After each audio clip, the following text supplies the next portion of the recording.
বারবার বলেছিলেন যে আর বেশি দিন নয়।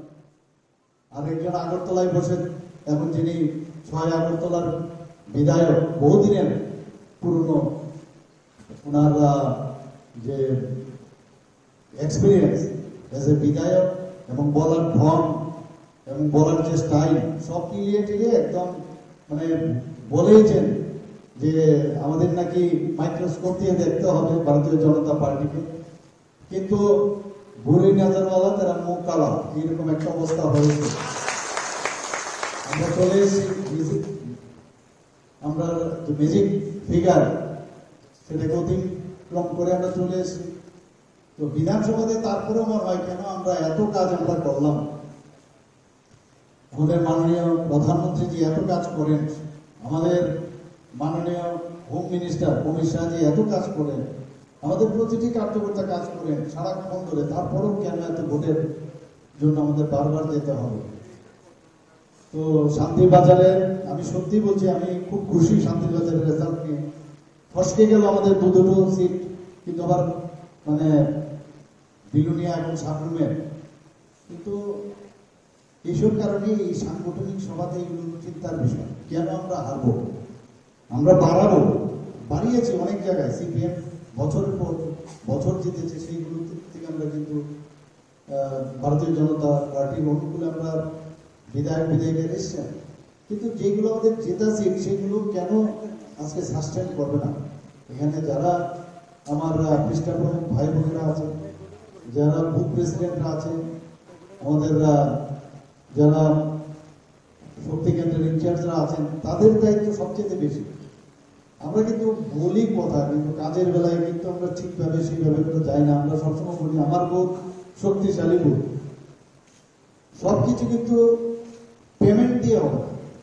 যদি পেমেন্ট দিয়ে হতো, ভারতীয় জনতা পার্টির যখন সরকার আছে ওর কাছে তো পয়সার অভাব নেই, তো সেইভাবে কিন্তু পেমেন্ট দিয়েও মানুষের যে যাও তুমি প্রতি ঘরে ঘরে আমাদের প্রচার করো, আমাদের প্রধানমন্ত্রী কি কাজ করেন, 9 বছরে উনি কি কি কাজ করেছেন, ত্রিপুরা সরকার কি কি কাজ করেছেন, তাহলে পেমেন্ট দিয়ে হবে। এটা হৃদয়ের থেকে আসতে হবে। আর এই কামগুলো এক কান দিয়ে খারাপ কথাগুলো শোনা, আরেক কান দিয়ে বের করে দেওয়া, কিন্তু আমরা কি করি এটাকে ভিতরে রেখে দিই এবং নেগেটিভ প্রচারটা খুব বেশি, যে কারণে আমাদের মধ্যেও কিন্তু অনেক সময় দুর্বলমান অবস্থায় থাকে। তো এই সাংগঠনিক যে আমাদের কার্যক্রম সবসময় থাকে। আমাদের কিছুদিন ধরে, গত 1 মাস ধরে আমাদের প্রোগ্রাম দেওয়া হয়েছে। মাননীয় প্রধানমন্ত্রীজির 9 বছরের যে কার্যকাল কি কি করেছে আপনারা সবাই করেছেন, কিন্তু এটা আমরা করি তারপর আবার ভুলে যাই। এই কারণেই বারবার প্রোগ্রাম দেয়। কেননা দিল্লির থেকে আমাদের নিশ্চিন্ত কেন আমরা করবো না, যে আপনাদের চিন্তা করার দরকার নেই। আমরা যে কাজ করি, আমরা মানুষের সাথে সম্পর্ক থেকে যে কথাটা বলছে যে সমর্থন, সেই সমর্থন আমরা আদায় করে ফেলেছি।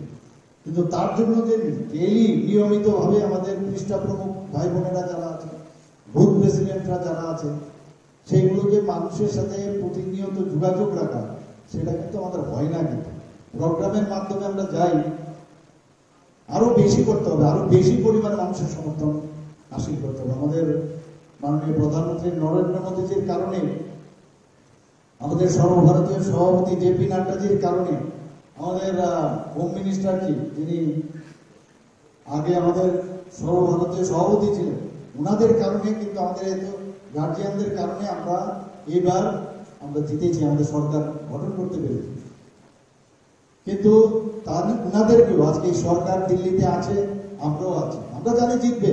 303 যে আসন সংখ্যা নিয়ে পার্লামেন্টে আমাদের ভারতীয় জনতা পার্টির সংখ্যা আছে। আমাদের কর্তব্য যে ওনাদের কারণে আমরা এখানে সরকার গঠন করতে পেরেছি। তবে এই যে দুটো আমাদের যে পার্লামেন্টের সিট আছে লোকসভা ওয়েস্ট এবং ইস্টে, কেননা আমরা নিলে তো দিতেই হবে, ওনাদের থেকে আমরা নেবো খালি, আর দেবো না। আর যদি আমরা বসে থাকি না, আমরা জিতবই, হবে না। কিন্তু তো মানুষের কাছে গিয়ে এবার অবশ্যই আমাদের দুটো সিট আমাদের আরো গত বছর যে ভোট পেয়েছি তার থেকেও বেশি সংখ্যায় আমরা জিততে হবে। তার জন্য এই যে সাংগঠনিক যে এখানে বৈঠক, একটা চিন্তা ভাবনা করতে হবে যে আমরা কিভাবে মানুষের সাথে আমরা সম্পর্ক করতে পারি। কারণ কিছুদিন আগে আমরা দেখেছেন প্রধানমন্ত্রী নরেন্দ্র মোদীজি সেই মধ্যপ্রদেশ থেকে উনি বলেছেন যে রাজনীতি ছাড়াও কিন্তু রাজনীতি করা যায়। আমরাও সেই দিশায় করি। রাজনীতি আমরা কম বুঝি, অথচ রাজনীতি করেই মানুষের কাজের জন্য যদি কাজটা করি তাহলে এটাই রাজনীতি।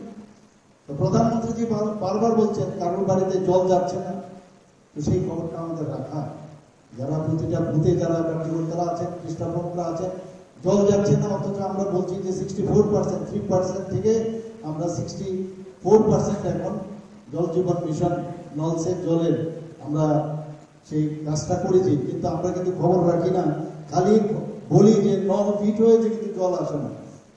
জল ফিট, জল যাচ্ছে কিন্তু আয়রন যুক্ত। তো এর জন্য যে আয়রন রিমুভার প্লান্ট ওখানে লেগেছে কিনা প্রপারলি তার জন্য খবর না। এই যে বিষয়গুলো প্রধানমন্ত্রীজি খুব সুন্দর এই কথাগুলো বলেছেন, আমরা কিন্তু কে কার খবর রাখি না। তো ওই পেইড যে বিষয়টা, সেটা পেইডের থেকে যদি হয় তাহলে আমার হবে না। তাহলে তো এসডিএম যে আমাদের অফিস আছে, বিভিন্ন জায়গায় যে আমাদের যে অফিসগুলো আছে ত্রিস্তরীয় পঞ্চায়েতে, এই অফিস দিয়ে আমরা মানুষের জনসমর্থন নিতে পারতাম। কিন্তু আমাদের সংগঠনের যারা এখানে কার্যকর্তা, আপনারা করেন, আমি না করি না, আপনারা করেন, কথা বলেন, কিন্তু আরো এর মধ্যে জোর থাকা দরকার। এই দুই লাল হাত আর সাদা হাত দুটো মিলে এখন লাল একাকার হয়ে গেছে। এই তাদের যে দোস্তি আমরা দেখলাম, যে এদের কারণে ম্যাথ একটা আছে, ক্যালকুলেশন তো থাকবেই, কিন্তু কেন সেটা হবে? কংগ্রেসের কথা বলে তো লাভই নেই। যারা আমাদের মানে দলে এসেছিল তারাই এখন আবার কংগ্রেসে গেছে। এটা মানুষকে বুঝাতে হবে কেন ওরা এসে এখন বলছে যে মানুষের যে আশা আকাঙ্ক্ষা আমরা পূরণ করতে পারিনি, তাই আবার বিজেপিতে আমরা চলে আর কংগ্রেসে আমরা চলে এসেছি। তো আমরা যে আরশোলার সাইকেল আমরা বলতাম, বায়োলজির স্টুডেন্ট আমি, এখানে হয়তো অনেকে বলছে যে প্রথমে আরশোলা কিভাবে ঘুরে ঘুরে শেষ পর্যন্ত আবার আরশোলা হয়। তো ওদের হচ্ছে প্রথমে সেই যে লাইফ সাইকেল, অনেকটা কংগ্রেসের পর তৃণমূলের পর বিজেপি, আবার বিজেপি থেকে আবার কংগ্রেস, এই যে লাইফ সাইকেল ওদের চলতে থাকবে। তো এরা যখনই যে জায়গায় আসে, আবার আগামী দিন জানি না কোথায় আসবে, আবার সেখানে গিয়ে বলবে যে আমরা মানুষের যে আশা আকাঙ্ক্ষা ওই পার্টিতে থেকে আমরা পূরণ হয় না, তাই এই জন্য আবার আমরা চলে এসেছি। তো এদের তো কথা বলে লাভ নেই, কোন আইডিওলজিতে ওরা চলে, কোন মানে ওদের কাছে ফিলোসফিটা কি? কিছুই নেই ওদের নিজেদের যে সমস্যা, সেই সমাধানের কারণে ওরা দল পাল্টায়, যে আমি ওখানে গিয়ে সুবিধা করতে পারছি না, এর জন্য মানুষের নাম দিয়ে এগুলো করতো। বিভিন্ন জায়গায় আমরা দেখেছি, সাউথে বিশেষ করে। আবার আমার দুঃখ লাগে এক এক সময়, ওদের আবার পকেটও আছে সাউথে, এবং ছোট ভাই আছে এবং দাদা আছে, ওদের সাথে টেলিফোনে কথা বলে, আমি আসছি, আগে থেকে লোক পলিটিকরা এখনো বুঝি না কেন ওদের পেছনে ঘুরে। ওরা তো কিছুই করে না, খালি অঙ্গভঙ্গি করে, নাটক করে, ইত্যাদি ইত্যাদি। বিধানসভা তো আমি বলেছি পারবো। তো এই বিষয়গুলো ঠিক আছে, নেগেটিভ আমরা যাবো না, কিন্তু আমাদের এখানে যারা ভাই বোনেরা আছে, যেটা মাননীয় প্রধানমন্ত্রীজি বলছেন যে কারোর বাড়িতে আজকে সাউথে এই যে বাল্য বিবাহ, সারা ভারতবর্ষের মধ্যে বাল্য বিবাহ কিন্তু আমাদের ত্রিপুরাতে বেশ উপরের দিকে। এটা কেন হবে? সাউথে সবচেয়ে বেশি। তো এই যে বিষয়টা আপনারা, এটা কিন্তু পলিটিক্স না, কিন্তু আপনারা যদি এটার মধ্যে অংশগ্রহণ করেন, তাই হচ্ছে। অফিস দিয়ে হবে না, অফিসের কাছে খবর যাবে, এই বিষয়গুলো নিয়ে আপনারা অ্যাওয়ারনেস প্রোগ্রাম করেন, কথা বলেন মানুষের সাথে, যেটা হওয়া উচিত না। এটা যদি আগে 18 বছরের নিচে হয় মেয়েদের বেলায়, বা আমরা ছেলেদের বেলায় যদি নির্দিষ্ট 21 বছরের আগে যদি হয়, তাহলে কি কি সমস্যা হতে পারে, এই বিষয়গুলো, এগুলোর জন্য পলিটিক্স লাগে না, এগুলো আলোচনার মধ্যে নিজেরও জ্ঞান বৃদ্ধি করবে। আপনার পিডব্লিউডির রাস্তা, এখানে এই শান্তির বাজারে কি কি হয়েছে, আমি যদি এখানে জিজ্ঞেস করি, আমরা জানি যে যে জায়গায় আছেন সেই জায়গাটাই আপনারা বলবেন। এই বিষয়গুলো আপনারা ওনাদের সম্মুখে নিয়ে আসুন, প্রতিটা ঘরে। আমরা বলছি প্রতি ঘরে যেতে হবে আমাদের, ডোর টু ডোর। আমি এখানে কয়েকটা জিনিস আমি লিখে নিয়ে এসেছি। শান্তিরবাজার বিধানসভা এলাকায় যে পাইপলাইন, কত টাকা বরাদ্দ হয়েছে পাইপলাইনের জন্য শান্তিরবাজার 31 কোটি 60 লক্ষ টাকা। আমি জানি না আপনারা জানেন কিনা, আমি দেখার পরে জানলাম এটা। তো এগুলো কিন্তু আমরা জল আসছে ঠিক আছে, আমার বাড়িতে আসলে আমরা এতটুকু 31 কোটি 60 লক্ষ টাকা শান্তিরবাজার বিধানসভাতে জলের জন্য খরচ হয়েছে। এটা বলবেন না আপনারা, আপনাদের সব মানুষকে বলতে হবে এগুলো।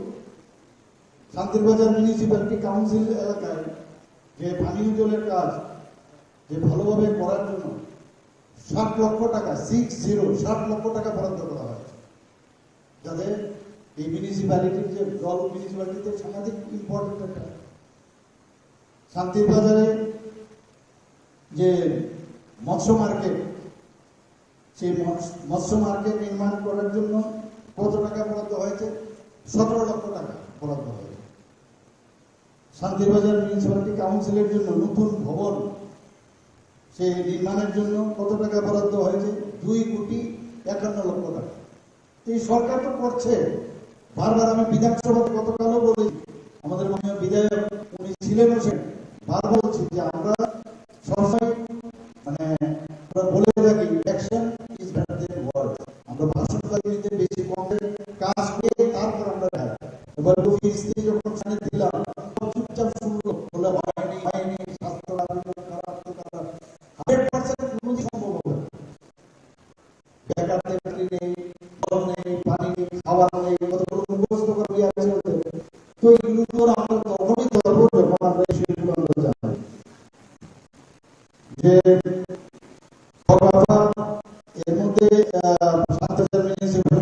প্রথম তলার কাজ হয়ে গেছে, দ্বিতীয় যে তলা সেই কাজটাও কাজ চলছে। প্রায় 4,52,073 জন হয়েছে। তো সেইভাবে আমরা যারা মা বোনেরা আছে তাদের পক্ষে অনেক সুবিধা হয়েছে। আর্থিক দিকে তাদের মান উন্নয়ন না, তাদের সামাজিকভাবে তাদের উন্নয়ন।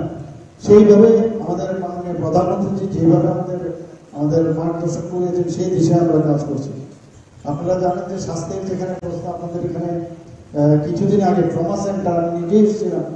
তো ট্রমা সেন্টার একটা হসপিটালে থাকা মানে বিশাল ব্যাপার। তো এবার বিধানসভাতে বলছিল যে কি ট্রমা সেন্টার কোথায় কি জানি না। তো সেখানে আমি এর উত্তর আমি বলেছিলাম যে রাহুল গান্ধী বলেছিল যে সার্জিক্যাল স্ট্রাইক, এটা কোথাকার সার্জিক্যাল স্ট্রাইক? Air strike. তখন একজন তার উপরে বলেছে যে নেক্সট বার যখন সার্জিক্যাল স্ট্রাইক পাকিস্তানে বা অন্য জায়গায় হবে, ওনাকে নিয়ে চলে যাবে, ওনাকে দেখিয়ে দেবো সার্জিক্যাল স্ট্রাইক হচ্ছে কি হচ্ছে না।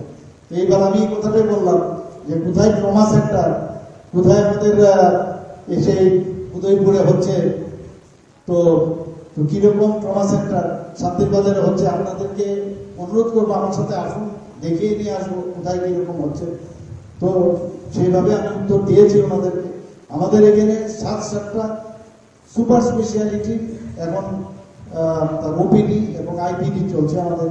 আগে আমাদের এখানে মানুষ কোথায় কোথায় বাইরে চলে যেত। আমি বারবার বলছি যে এটা বিশ্বাসের উপর ডিপেন্ড করে কোথায় কোথায় আমরা বাইরে চলে যাই।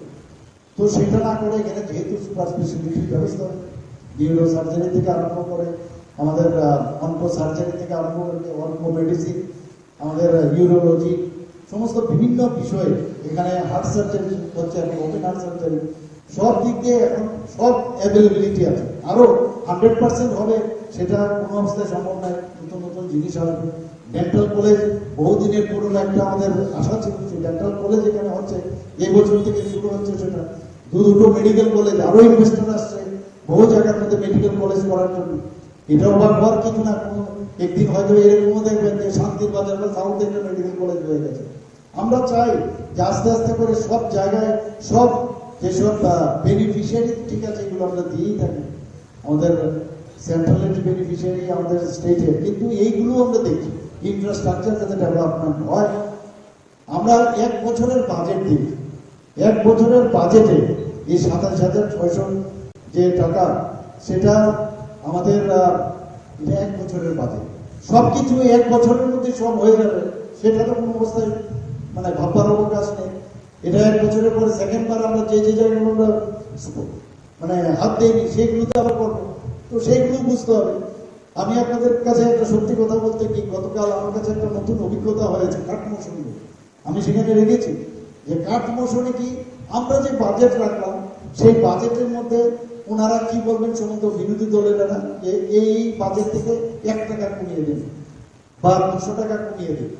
তো একদিকে বলছে ওখানে আরো ব্যবস্থাপনা বাড়ানোর প্রয়োজন, ওইখানে আরো ডেভেলপমেন্টের প্রয়োজন, আবার কাঠ মৌসুমে বলছে কম করতে। তো এটা আমি ওনাদেরকে বলেছি এটা কাঠ মৌসুম না হয়ে অ্যাড মৌসুম হওয়া উচিত। কারণ আপনারা এটা কাঠ মৌসুম বলেন আমার কাছে এতদিন ধরে, আপনারা যদি মন্ত্রী মহোদয়দের দৃষ্টি আকর্ষণ করতেই চান তাহলে তো সেই দৃষ্টি আকর্ষণী নোটিশ আছে, রেফারেল নোটিশ আছে, তো সবসময় তো আমাদের নোটিশে আনেন। এই কাঠ মৌসুম এটা আবার কি? আমি মানে আমার সাথে একটা সমস্যা হচ্ছে, যে কোনো একটা বিষয়ে আমি একটু ভিতরে ঢোকার চেষ্টা করি। আমি বললাম যে কাঠ মৌসুমের এটা তো অদ্ভুত, আপনারা কাঠ মৌসুমের কথা বলছেন কিন্তু রাজনৈতিকভাবে আপনারা আমাদের সামনে কি রাখছেন যে ওখানে এইটা নেই ওইটা নেই আরো বেশি, কিন্তু আবার বলছেন যে 1 টাকা কমিয়ে দিন, তাহলে কি দাঁড়ালো এটা? তো এটা আমার অভিজ্ঞতা, আমি সেটা ওখানে কালকে বিধানসভার মধ্যে আমি দেখেছি। এবারে বিধানসভা রাত্রি 10:15 থেকে 10:30 পর্যন্ত ত্রিপুরার ইতিহাসে আমাদের রতনবাবু বলছিলেন যে ওনার 31 বছরের অভিজ্ঞতায় এত লম্বা বিধানসভা এত দীর্ঘদিন ধরে কোনোদিন হয়নি। এবং সবচেয়ে বড় বিষয় হচ্ছে এবার বিধানসভায় সমস্ত যারা বিরোধী দলের সবাইকে স্কোপ দেওয়া হয়েছে। গণতান্ত্রিক বারবার বলছে যে গণতান্ত্রিক অধিকার হরণ হয়েছে, সেটা বলবার কিন্তু অবকাশ নেই, সবাইকে কথা বলতে দেওয়া হয়েছে।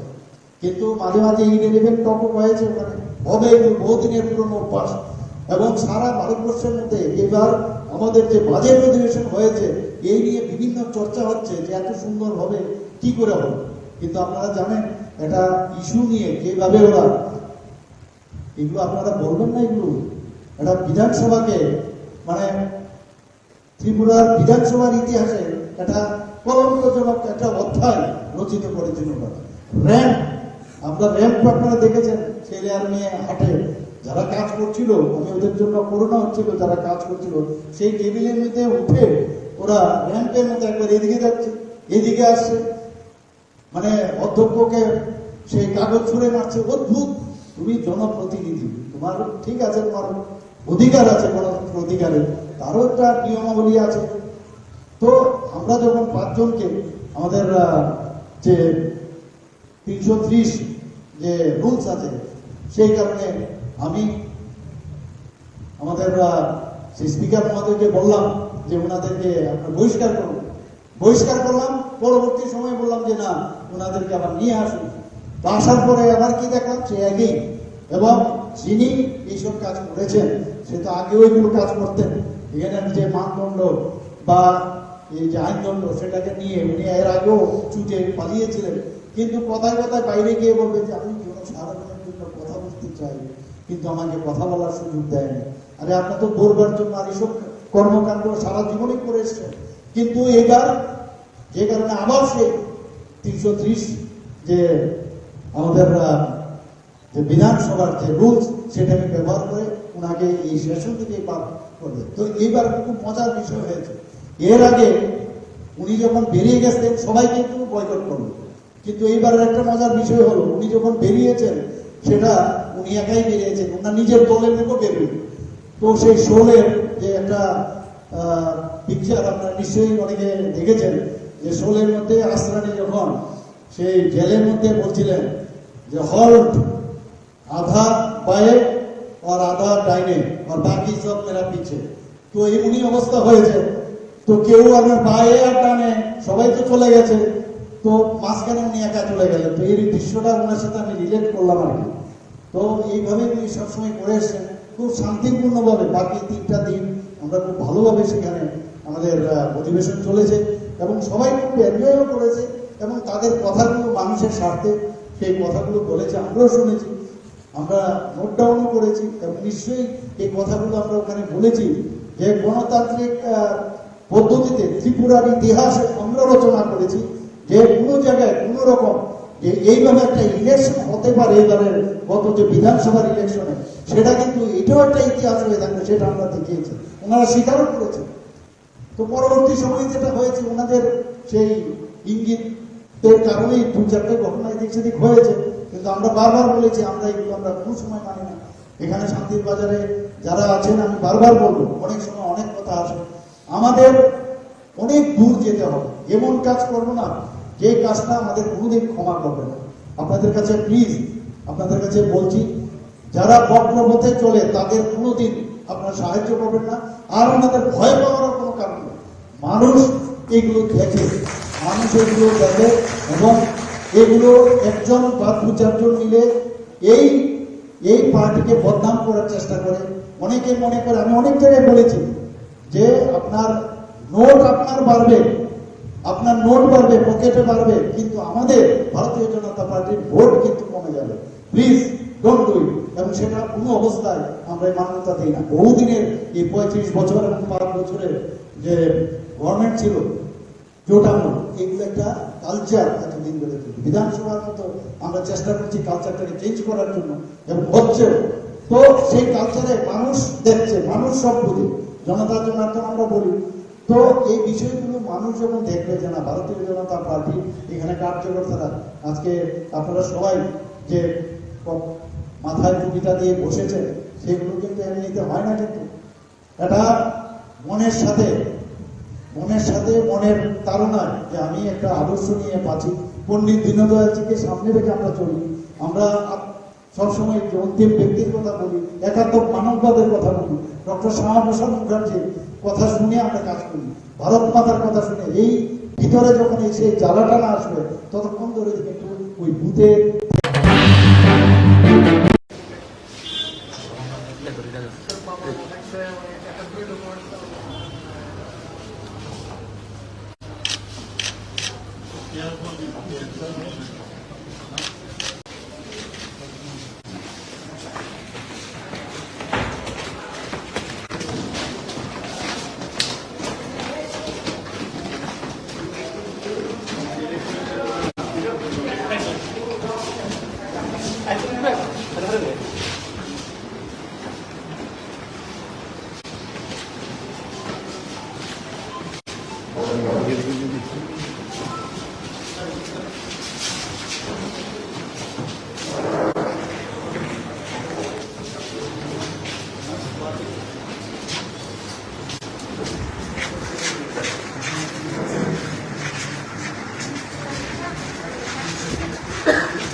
ঠিকভাবে থাকে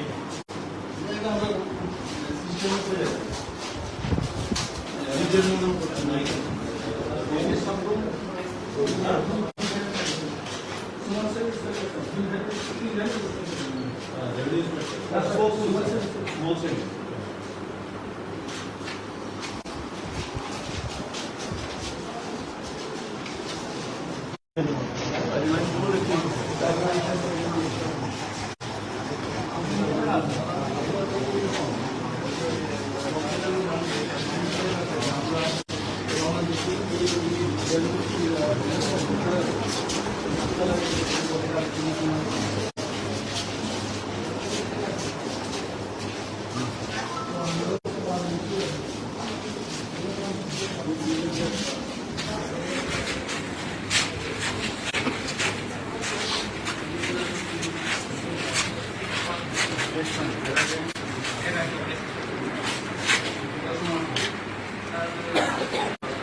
কিন্তু ডেইলি যদি হয় যে 10টা বাজারে 5 মিনিট আগে আইছি এটা বেটার হয় ঠিক না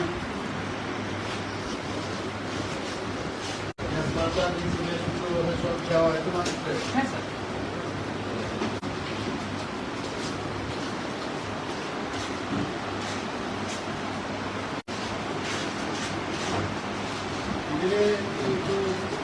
নিজের বাড়ি নিজেদের জানি না এই করে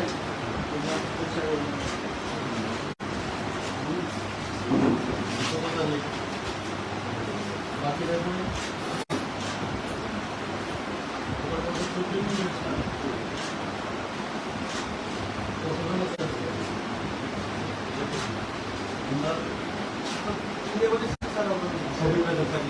সারা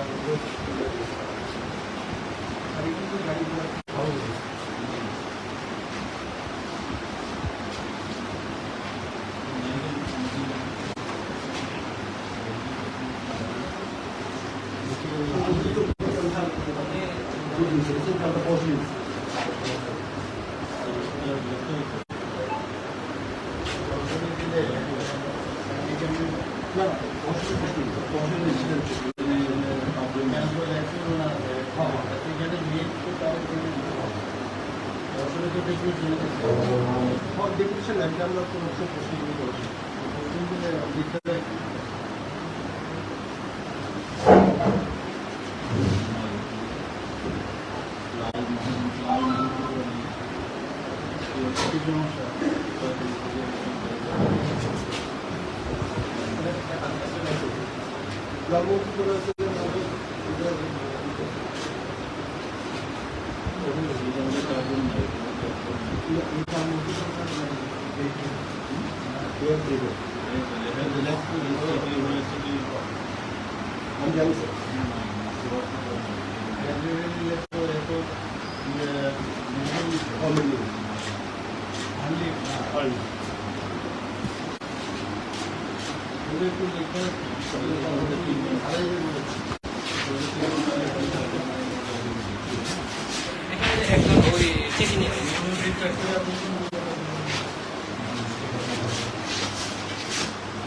এগুলো না লাগে ঘরে ডাস্টিং করে না ডাস্টিং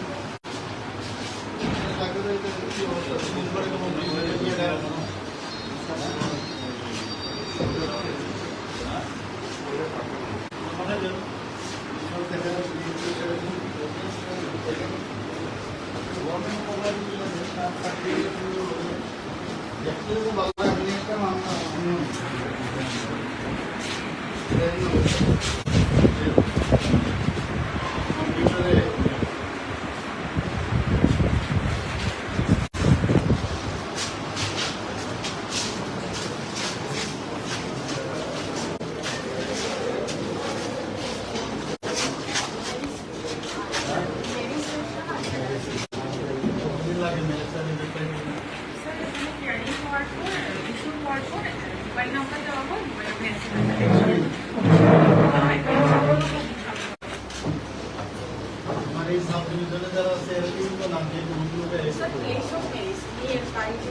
এই মেয়েটা যেহেতু সোশ্যাল অ্যাক্টিভিটি এই মেয়েটা হেল্প না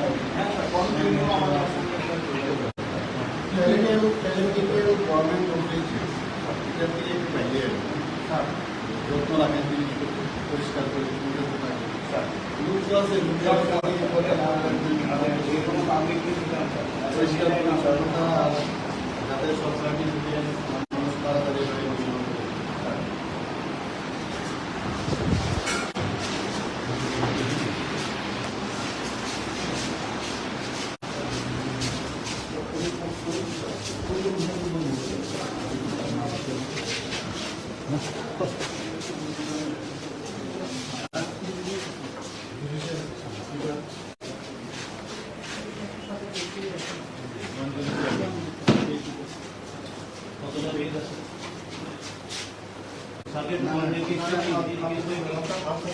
বিষয়টা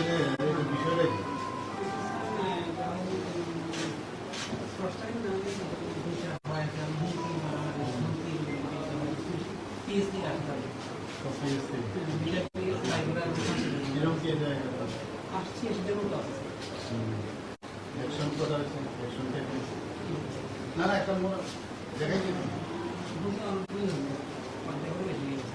আমরা কনভিন্স করতে চাইনি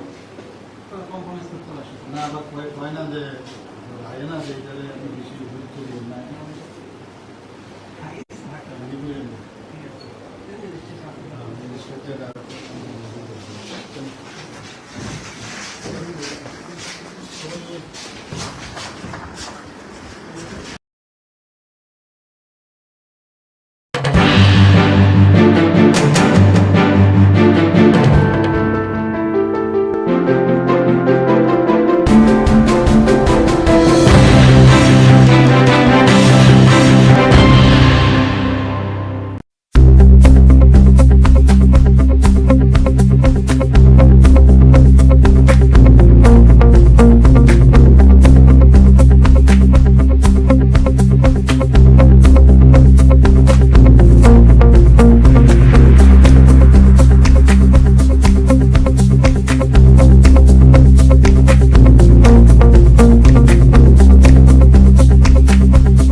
কতদিনের মধ্যে একটা লোক আমার রেজিস্ট্রি সার্টিফিকেট নিতে আসে কতদিনের মধ্যে পাবো আমরা এখান থেকে প্রথম দিনে ফিল আপ করে পুরোনো করে দিই তারা সার্টিফিকেট আনি না সেকশন ভুলে না শোনানো না আমরা এখান থেকে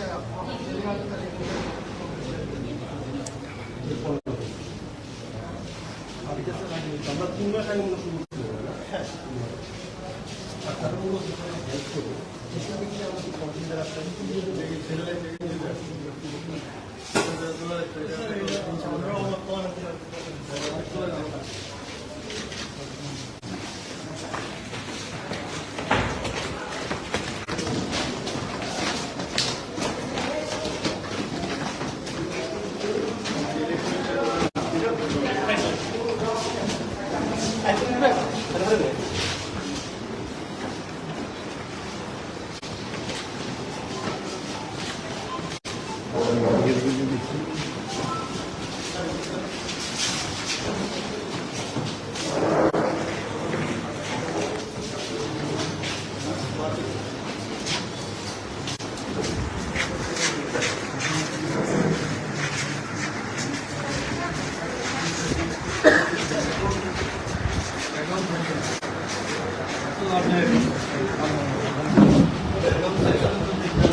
আমরা দেখে গেছে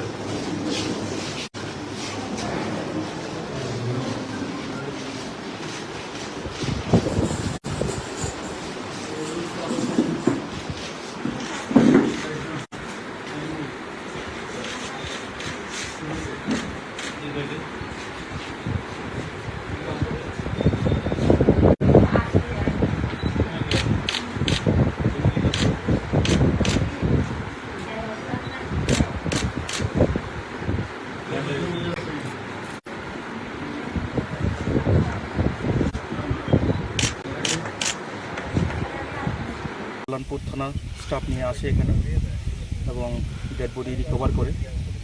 তার মাথার মধ্যে আঘাত আছে এবং হাত পা বাঁধা অবস্থায় পাওয়া গেছে, ক্ষেতের মধ্যে পড়ে আছে। তো এটা সঙ্গে সঙ্গে রিকভারি করে নেওয়া হয়ে গেছে হসপিটালে। আর বাকি এখন আমরা তদন্তে করছি। আমরা আগরতলা থেকে FSL যে ফরেন্সিক সায়েন্স ল্যাবরেটরির যে মোবাইল ভ্যান আছে, ওই মোবাইল ভ্যানটাকে ডাকা হয়েছে, ওনারা রাস্তায় আছেন। এরপর আমরা সায়েন্টিফিক তদন্ত শুরু করে আশা করি আমরা এটা উন্মোচন করতে পারবো। স্যার, যিনি মারা গেছেন ওনার কি নাম, কোন জায়গায় বাড়ি?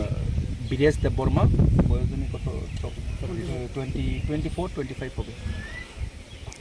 বাড়ি কোন স্যার? বাড়ি এখানে গোবিন্দ চৌধুরী পাড়া, উত্তর মহারানীপুর, কল্যাণপুর থানার আন্ডারে। স্যার, এই ঘটনায় কি এখন অবধি কেউ আটক বা গ্রেপ্তার আছে? আপাতত আমরা ওর জামাইবাবু এবং ওর বড় ভাইকে আমরা আটক করে রেখেছি, জিজ্ঞাসাবাদ চলবে। পারিবারিক কলহ মনে হচ্ছে।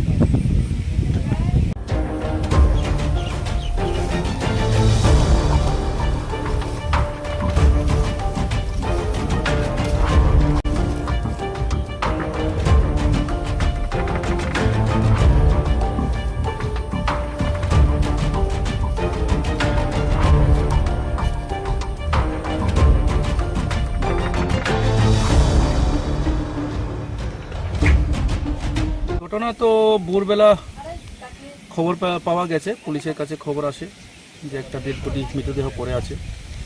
সঙ্গে সঙ্গে ওসি কল্যাণপুর থানার স্টাফ নিয়ে আসে এখানে এবং ডেড বডি রিকভার করে। তার মাথার মধ্যে আঘাত আছে এবং হাত পা বাঁধা অবস্থায় পাওয়া গেছে, ক্ষেতের মধ্যে পড়ে আছে। তো এটা সঙ্গে সঙ্গে রিকভারি করে নেওয়া হয়ে গেছে হসপিটালে। আর বাকি এখন আমরা তদন্তে করছি। আমরা আগরতলা থেকে FSL যে ফরেন্সিক সায়েন্স ল্যাবরেটরির যে মোবাইল ভ্যান আছে, ওই মোবাইল ভ্যানটাকে ডাকা হয়েছে, ওনারা রাস্তায় আছেন। এরপর আমরা সায়েন্টিফিক তদন্ত শুরু করে আশা করি আমরা এটা উন্মোচন করতে পারবো। স্যার, যিনি মারা গেছেন ওনার কি নাম, কোন জায়গায় বাড়ি? বিরেশ দেববর্মা, বয়স উনি কত 24-25 হবে। বাড়ি কোন স্যার? বাড়ি এখানে গোবিন্দ চৌধুরী পাড়া, উত্তর মহারানীপুর, কল্যাণপুর থানার আন্ডারে। স্যার, এই ঘটনায় কি এখন অবধি কেউ আটক বা গ্রেপ্তার আছে? আপাতত আমরা ওর জামাইবাবু এবং ওর বড় ভাইকে আমরা আটক করে রেখেছি, জিজ্ঞাসাবাদ চলবে। পারিবারিক কলহ মনে হচ্ছে।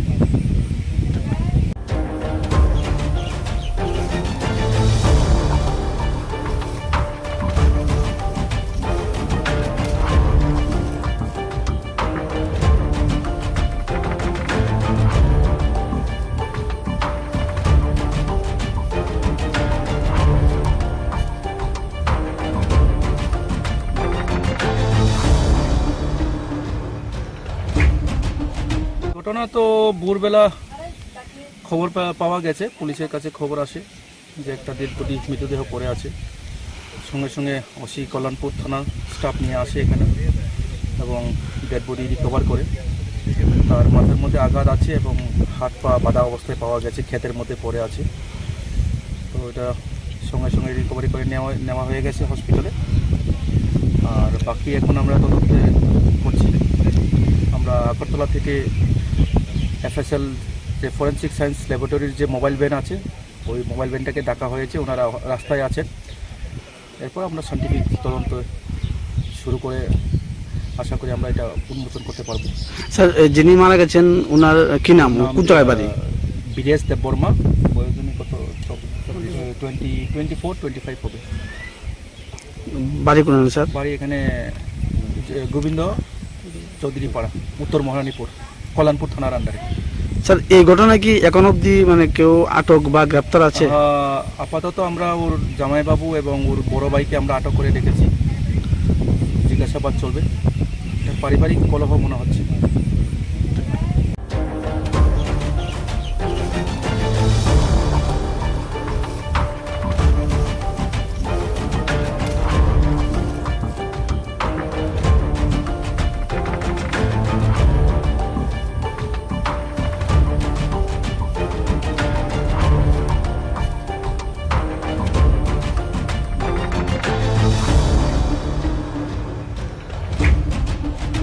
ঘটনা তো ভোরবেলা খবর পাওয়া গেছে, পুলিশের কাছে খবর আসে যে একটা ডেড বডি মৃতদেহ পড়ে আছে। সঙ্গে সঙ্গে অসি কল্যাণপুর থানার স্টাফ নিয়ে আসে এখানে এবং ডেড বডি রিকভার করে। তার মাথার মধ্যে আঘাত আছে এবং হাত পা বাঁধা অবস্থায় পাওয়া গেছে, ক্ষেতের মধ্যে পড়ে আছে। তো এটা সঙ্গে সঙ্গে রিকভারি করে নেওয়া হয়ে গেছে হসপিটালে। আর বাকি এখন আমরা তদন্তে করছি।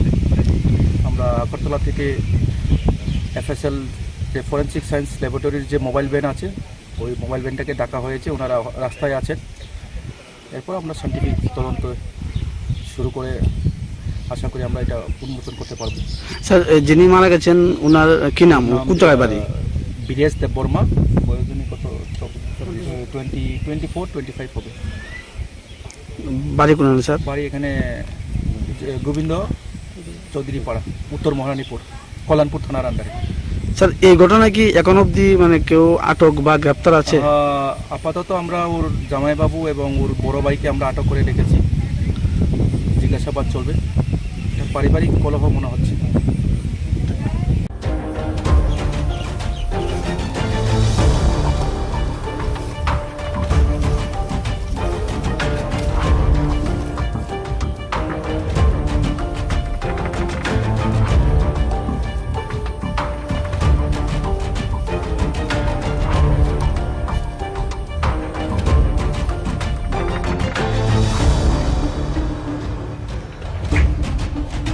ঘটনা তো ভোরবেলা খবর পাওয়া গেছে, পুলিশের কাছে খবর আসে যে একটা ডেড বডি মৃতদেহ পড়ে আছে।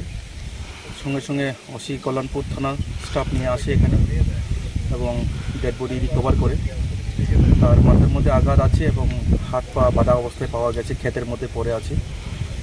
তো এটা সঙ্গে সঙ্গে রিকভারি করে নেওয়া হয়ে গেছে হসপিটালে। আর বাকি এখন আমরা তদন্তে করছি। আমরা আগরতলা থেকে FSL যে ফরেন্সিক সায়েন্স ল্যাবরেটরির যে মোবাইল ভ্যান আছে, ওই মোবাইল ভ্যানটাকে ডাকা হয়েছে, ওনারা রাস্তায় আছেন। এরপর আমরা সায়েন্টিফিক তদন্ত শুরু করে আশা করি আমরা এটা উন্মোচন করতে পারবো। স্যার যিনি মারা গেছেন ওনার কি নাম, কোন জায়গায় বাড়ি? বিরেশ দেব বর্মা, বয়সজনী কত 24-25 হবে। বাড়ি কোন স্যার? বাড়ি এখানে গোবিন্দ চৌধুরী পাড়া, উত্তর মহারানীপুর, কল্যাণপুর থানার আন্ডারে। স্যার এই ঘটনায় কি এখন অবধি মানে কেউ আটক বা গ্রেপ্তার আছে? আপাতত আমরা ওর জামাইবাবু এবং ওর বড় ভাইকে আমরা আটক করে রেখেছি, জিজ্ঞাসাবাদ চলবে। এটা পারিবারিক কলহ মনে হচ্ছে।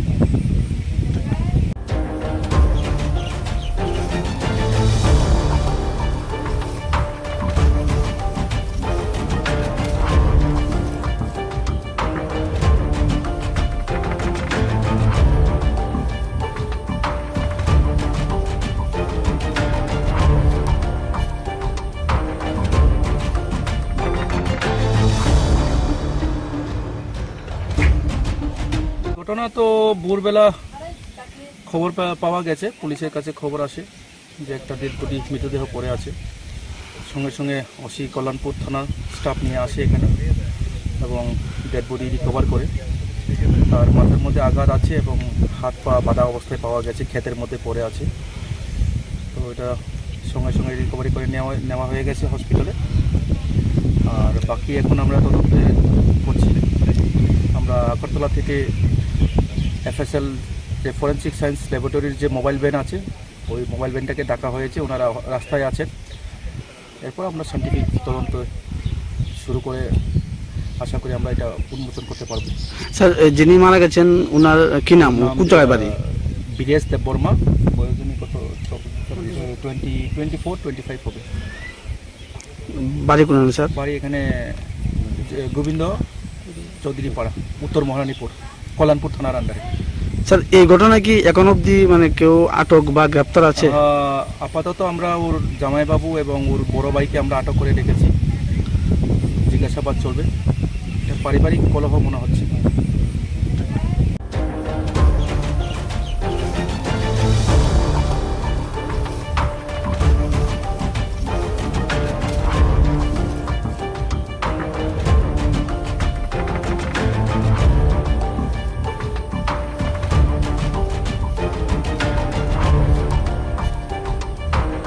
ভ্যান আছে, ওই মোবাইল ভ্যানটাকে ডাকা হয়েছে, ওনারা রাস্তায় আছেন। এরপর আমরা সায়েন্টিফিক তদন্ত শুরু করে আশা করি আমরা এটা উন্মোচন করতে পারবো। স্যার যিনি মারা গেছেন ওনার কি নাম, কোন জায়গায় বাড়ি? বিদেশ দেববর্মা, বয়স উনি কত 24-25 হবে। বাড়ি কোন স্যার? বাড়ি এখানে গোবিন্দ চৌধুরী পাড়া, উত্তর মহারানীপুর, কল্যাণপুর থানার আন্ডারে। স্যার এই ঘটনায় কি এখন অবধি মানে কেউ আটক বা গ্রেপ্তার আছে? আপাতত আমরা ওর জামাইবাবু এবং ওর বড় ভাইকে আমরা আটক করে রেখেছি, জিজ্ঞাসাবাদ চলবে। এটা পারিবারিক কলহ মনে হচ্ছে।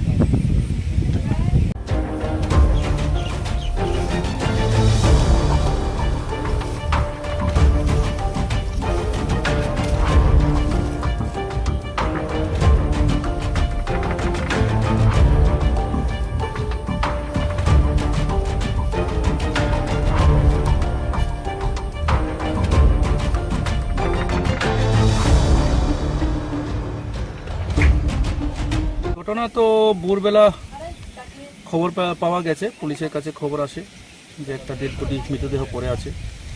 সঙ্গে সঙ্গে অসি কল্যাণপুর থানা স্টাফ নিয়ে আসে এখানে এবং ডেড বডি রিকভার করে। তার মাথার মধ্যে আঘাত আছে এবং হাত পা বাঁধা অবস্থায় পাওয়া গেছে, ক্ষেতের মধ্যে পড়ে আছে। তো এটা সঙ্গে সঙ্গে রিকভারি করে নেওয়া হয়ে গেছে হসপিটালে। আর বাকি এখন আমরা তদন্ত করছি। আমরা আগরতলা থেকে FSL যে ফরেন্সিক সায়েন্স ল্যাবরেটরির যে মোবাইল ভ্যান আছে, ওই মোবাইল ভ্যানটাকে ডাকা হয়েছে, ওনারা রাস্তায় আছেন। এরপর আমরা সায়েন্টিফিক তদন্ত শুরু করে আশা করি আমরা এটা উন্মোচন করতে পারবো। স্যার যিনি মারা গেছেন ওনার কি নাম, কোন জায়গায় বাড়ি? বিদেশ দেববর্মা, বয়স উনি কত 24-25 হবে। বাড়ি কোন স্যার? বাড়ি এখানে গোবিন্দ চৌধুরী পাড়া, উত্তর মহারানীপুর, কল্যাণপুর থানার আন্ডারে।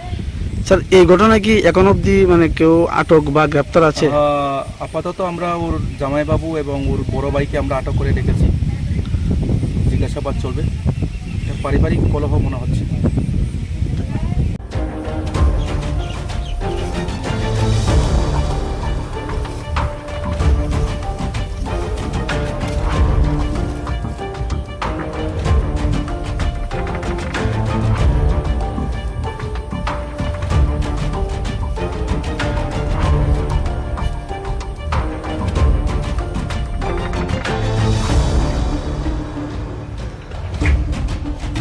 ঘটনা তো ভোরবেলা খবর পাওয়া গেছে, পুলিশের কাছে খবর আসে যে একটা ডেড বডি মৃতদেহ পড়ে আছে। সঙ্গে সঙ্গে অসি কল্যাণপুর থানা স্টাফ নিয়ে আসে এখানে এবং ডেড বডি রিকভার করে। তার মাথার মধ্যে আঘাত আছে এবং হাত পা বাঁধা অবস্থায় পাওয়া গেছে, ক্ষেতের মধ্যে পড়ে আছে। তো এটা সঙ্গে সঙ্গে রিকভারি করে নেওয়া হয়ে গেছে হসপিটালে। আর বাকি এখন আমরা তদন্ত করছি। আমরা আগরতলা থেকে FSL যে ফরেন্সিক সায়েন্স ল্যাবরেটরির যে মোবাইল ভ্যান আছে, ওই মোবাইল ভ্যানটাকে ডাকা হয়েছে, ওনারা রাস্তায় আছেন। এরপর আমরা সায়েন্টিফিক তদন্ত শুরু করে আশা করি আমরা এটা উন্মোচন করতে পারবো। স্যার যিনি মারা গেছেন ওনার কি নাম, কোন জায়গায় বাড়ি? বিদেশ দেববর্মা, বয়স উনি কত 24-25 হবে। বাড়ি কোন স্যার? বাড়ি এখানে গোবিন্দ চৌধুরী পাড়া, উত্তর মহারানীপুর, কল্যাণপুর থানার আন্ডারে। স্যার এই ঘটনায় কি এখন অবধি মানে কেউ আটক বা গ্রেপ্তার আছে? আপাতত আমরা ওর জামাইবাবু এবং ওর বড় ভাইকে আমরা আটক করে রেখেছি, জিজ্ঞাসাবাদ চলবে। এটা পারিবারিক কলহ মনে হচ্ছে।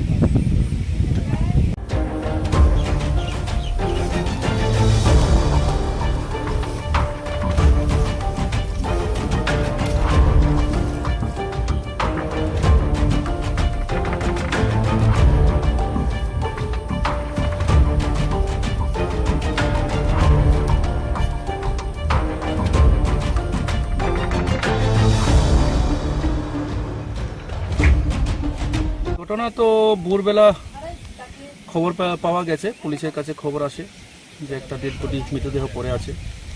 সঙ্গে সঙ্গে অসি কল্যাণপুর থানার স্টাফ নিয়ে আসে এখানে এবং ডেড বডি রিকভার করে। তার মাথার মধ্যে আঘাত আছে এবং হাত পা বাঁধা অবস্থায় পাওয়া গেছে, ক্ষেতের মধ্যে পড়ে আছে। তো এটা সঙ্গে সঙ্গে রিকভারি করে নেওয়া হয়ে গেছে হসপিটালে। আর বাকি এখন আমরা তদন্তে করছি।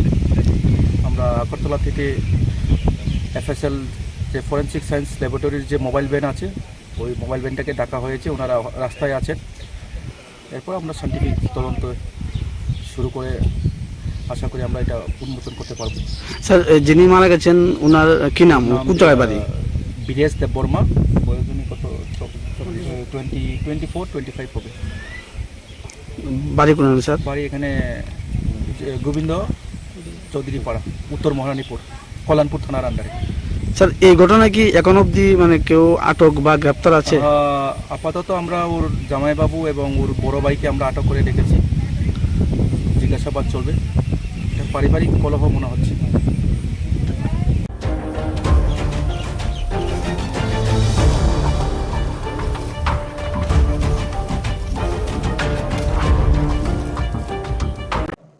এখানের CPM এর যে পরিষদীয় দল নেতা, উনি বারবার বলেছিলেন যে আর বেশি দিন নয়।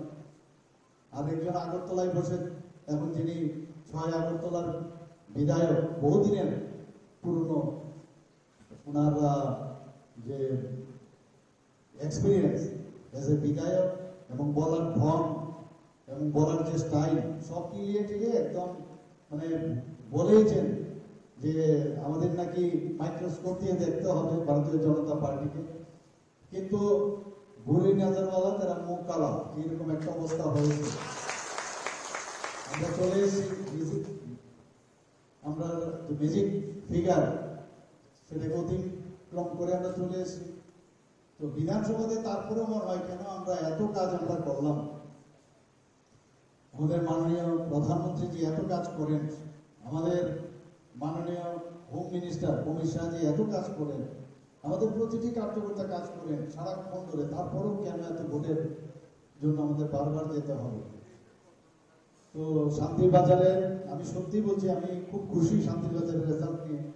ফসকে গেল আমাদের দুটো সিট, কিন্তু আবার মানে বিলুনিয়া এখন সাবরুমে। কিন্তু এইসব কারণে এই সাংগঠনিক সভাতে এগুলো চিন্তার বিষয়, কেন আমরা হারবো, আমরা বাড়িয়েছি অনেক জায়গায়। CPM বছরের পর বছর জিতেছে, সেইগুলো থেকে আমরা কিন্তু ভারতীয় জনতা পার্টির অনুকূলে আমরা বিধায়কের এসছেন, কিন্তু যেগুলো আমাদের জেতা সিট সেগুলো কেন আজকে সাস্টেন করবে না।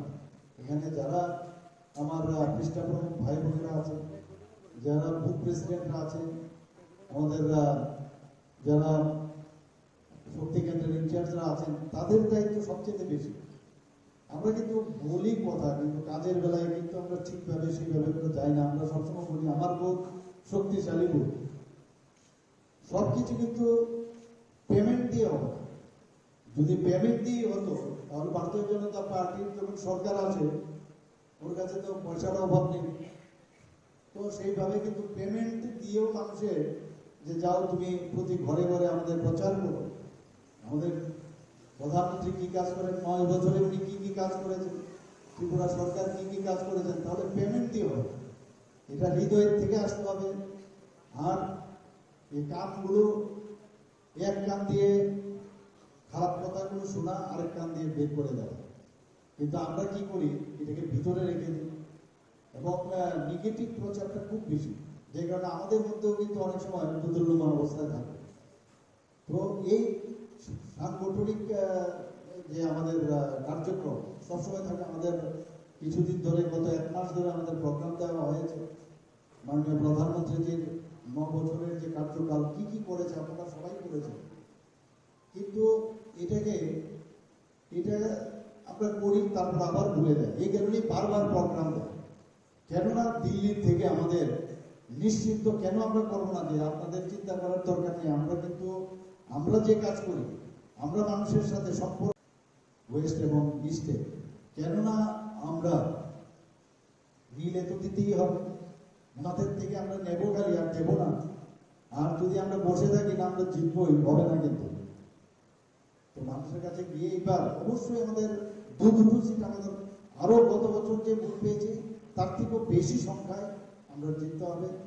তার জন্য এই যে সাংগঠনিক যে এখানে বৈঠক, একটা চিন্তা ভাবনা করতে হবে যে আমরা কিভাবে মানুষের সাথে আমরা সম্পর্ক করতে পারি। কারণ কিছুদিন আগে আমরা দেখেছেন প্রধানমন্ত্রী নরেন্দ্র মোদীজি সেই মধ্যপ্রদেশ থেকে উনি বলেছেন যে রাজনীতি ছাড়াও কিন্তু রাজনীতি করা যায়। আমরা সেই দিশায় করি রাজনীতি, আমরা কম বুঝি, অথচ রাজনীতি করেই মানুষের কাজের জন্য যদি কাজটা করি তাহলে এটাই রাজনীতি। তো প্রধানমন্ত্রীজি বারবার বলছেন কারোর বাড়িতে জল যাচ্ছে না, তো সেই খবরটা আমাদের রাখা, যারা প্রতিটা বুথে যারা কার্যকর্তারা আছেন, খ্রিস্টানরা আছেন, জল যাচ্ছে না, অথচ আমরা বলছি যে 64%, 3% থেকে আমরা 64% এখন জল জীবন মিশন নলসের জলের আমরা সেই কাজটা করেছি। কিন্তু আমরা কিন্তু খবর রাখি না, খালি বলি যে নল ফিট হয়েছে কিন্তু জল আসে না। জল ফিট, জল যাচ্ছে কিন্তু আয়রন যুক্ত। তো এর জন্য যে আয়রন রিমুভার প্লান্ট ওখানে লেগেছে কিনা প্রপারলি তার জন্য খবর না। এই যে বিষয়গুলো প্রধানমন্ত্রীজি খুব সুন্দর এই কথাগুলো বলেছেন, আমরা কিন্তু কে কার খবর রাখি না। তো ওই পেইড যে বিষয়টা, সেটা পেইডের থেকে যদি হয় তাহলে আমার হবে না। তাহলে তো এসডিএম যে আমাদের অফিস আছে বিভিন্ন জায়গায়, যে আমাদের যে অফিসগুলো আছে ত্রিস্তরীয় পঞ্চায়েতে, এই অফিস দিয়ে আমরা মানুষের জনসমর্থন নিতে পারতাম। কিন্তু আমাদের সংগঠনের যারা এখানে কার্যকর্তা, আপনারা করেন, আমি না করি না, আপনারা করেন, কথা বলেন, কিন্তু আরো এর মধ্যে জোর থাকা দরকার। এই দুই লাল হাত আর সাদা হাত দুটো মিলে এখন লাল একাকার হয়ে গেছে। এই তাদের যে দোস্তি আমরা দেখলাম, যে এদের কারণে ম্যাথ একটা আছে, ক্যালকুলেশন তো থাকবেই, কিন্তু কেন সেটা হবে? কংগ্রেসের কথা বলে তো লাভই নেই। যারা আমাদের মানে দলে এসেছিল তারাই এখন আবার কংগ্রেসে গেছে। এটা মানুষকে বুঝাতে হবে কেন ওরা এসছে। এখন বলছে যে মানুষের যে আশা আকাঙ্ক্ষা আমরা পূরণ করতে পারিনি, তাই আবার বিজেপিতে আমরা চলে আর কংগ্রেস আবার চলে এসেছি। তো আমরা যে আরশোলার সাইকেল আমরা পড়তাম, বায়োলজির স্টুডেন্ট আমি, এখানে হয়তো অনেকে বলছেন যে প্রথমে আরশোলা কিভাবে ঘুরে ঘুরে ঘুরে ঘুরে শেষ পর্যন্ত আবার আরশোলা হয়। তো ওদের হচ্ছে প্রথমে সেই যে লাইফ সাইকেল, অনেকটা কংগ্রেসের পর তৃণমূলের পর বিজেপি, আবার বিজেপি থেকে আবার কংগ্রেস, এই যে লাইফ সাইকেল ওদের চলতে থাকবে। তো এরা যখনই যে জায়গায় আসে, আবার আগামী দিন জানি না কোথায় আসবে, আবার সেখানে গিয়ে বলবে যে আমরা মানুষের যে আশা আকাঙ্ক্ষা ওই পার্টিতে থেকে আমরা পূরণ হয় না, তাই এই জন্য আবার আমরা চলে এসেছি। তো এদের তো কথা বলে লাভ নেই, কোন আইডিওলজিতে ওরা চলে, কোন মানে ওদের কাছে ফিলোসফিটা কি? কিছুই নেই ওদের নিজেদের যে সমস্যা, সেই সমাধানের কারণে ওরা দল পাল্টায়, যে আমি ওখানে গিয়ে সুবিধা করতে পারছি না, এর জন্য আমি মানুষের নাম দিয়ে এগুলো করতো। বিভিন্ন জায়গায় আমরা দেখেছি, সাউথে বিশেষ করে। আবার আমার দুঃখ লাগে এক এক সময় ওদের আবার পকেটও আছে সাউথে, এবং ছোট ভাই আছে এবং দাদা আছে, ওদের সাথে টেলিফোনে কথা বলে, আমি আসছি আগে থেকে লোক বলরা, এখনো বুঝি না কেন ওদের পেছনে ঘুরে। ওরা তো কিছুই করে না, খালি অঙ্গভঙ্গি করে, নাটক করে, ইত্যাদি ইত্যাদি। বিধানসভা তো আমি বলেছি বারবার। তো এই বিষয়গুলো ঠিক আছে, নেগেটিভ আমরা যাবো না, কিন্তু আমাদের এখানে যারা ভাই বোনেরা আছে, যেটা মাননীয় প্রধানমন্ত্রীজি বলছেন যে কারোর বাড়িতে আজকে সাউথে এই যে বাল্য বিবাহ, সারা ভারতবর্ষের মধ্যে বাল্য বিবাহ কিন্তু আমাদের ত্রিপুরাতে বেশ উপরের দিকে, এটা কেন হবে? সাউথে সবচেয়ে বেশি। তো এই যে বিষয়টা আপনারা, এটা কিন্তু পলিটিক্স না, কিন্তু আপনারা যদি এটার মধ্যে অংশগ্রহণ করেন, তাই হচ্ছে অফিস দিয়ে হবে না, অফিসের কাছে খবর যাবে, এই বিষয়গুলো নিয়ে আপনারা অ্যাওয়ারনেস প্রোগ্রাম করেন, কথা বলেন মানুষের সাথে, এটা হওয়া উচিত না। এটা যদি আগে 18 বছরের নিচে হয় মেয়েদের বেলায়, বা আমরা ছেলেদের বেলায় যদি নির্দিষ্ট 21 বছরের আগে যদি হয়, তাহলে কি কি সমস্যা হতে পারে এই বিষয়গুলো, এগুলোর জন্য পলিটিক্স লাগে না, এগুলো আলোচনার মধ্যে নিজেরও জ্ঞান বৃদ্ধি করবে। আপনার পিডব্লিউডি রাস্তা, এখানে এই শান্তির বাজারে কি কি হয়েছে আমি যদি এখানে জিজ্ঞেস করি, আমরা জানি যে যে জায়গায় আছেন সেই জায়গাটাই আপনারা বলবেন। এই বিষয়গুলো আপনারা ওনাদের সম্মুখে নিয়ে আসুন প্রতিটা ঘরে। আমরা বলছি প্রতি ঘরে যেতে হবে আমাদের, ডোর টু ডোর। আমি এখানে কয়েকটা জিনিস আমি লিখে নিয়ে এসেছি। শান্তির বাজার বিধানসভা এলাকায় যে পাইপলাইন, কত টাকা বরাদ্দ হয়েছে পাইপলাইনের জন্য শান্তির বাজারে? 31 কোটি 60 লক্ষ টাকা। আমি জানি না আপনারা জানেন কিনা, আমি দেখার পরে জানলাম। তো এগুলো কিন্তু আমরা জল আসছে ঠিক আছে, আমার বাড়িতে আসলে আমরা এতটুকু 31 কোটি 60 লক্ষ টাকা শান্তির বাজার বিধানসভাতে জলের জন্য খরচ হয়েছে। এটা বলবেন না আপনারা? আপনাদের সব মানুষকে গিয়ে বলতে হবে এগুলো। শান্তির বাজার মিউনিসিপ্যালিটি কাউন্সিল এলাকায় যে পানীয় জলের কাজ যে ভালোভাবে করার জন্য 60 লক্ষ টাকা 60 লক্ষ টাকা বরাদ্দ করা হয়, যাতে এই মিউনিসিপ্যালিটির যে জল বিষয়টি সাংঘাতিক ইম্পর্টেন্ট একটা। শান্তির বাজারে যে মৎস্য মার্কেট, সেই মৎস্য মার্কেট নির্মাণ করার জন্য কত টাকা হয়েছে? 17 লক্ষ টাকা বরাদ্দ হয়েছে। শান্তিবাজার মিউনিসিপ্যালিটি কাউন্সিলের জন্য নতুন ভবন নির্মাণের জন্য কত টাকা বরাদ্দ হয়েছে? 2 কোটি 11 লক্ষ টাকা। এই সরকার করছে। বারবার আমি একসঙ্গে কথা বলেছি, আমাদের মাননীয় বিধায়ক উনি ছিলেন সেখানে, বারবার বলছি আমরা সবসময় মানে আমরা বলে action is better than word. আমরা সরকারি নীতিতে কম যায় কাজ করিয়ে তারপর আমরা দেখাই। এবার পুরো ফিরিয়ে যখন সেখানে দিলাম, সব কিছু শুনলো, বলে হয়নি স্বাস্থ্য খারাপ 100% কোনোদিনই সম্ভব না। চাকরি নেই, জল নেই, পানি নেই, খাওয়া নেই, কতগুলো প্রশ্ন করা পড়ে আছে।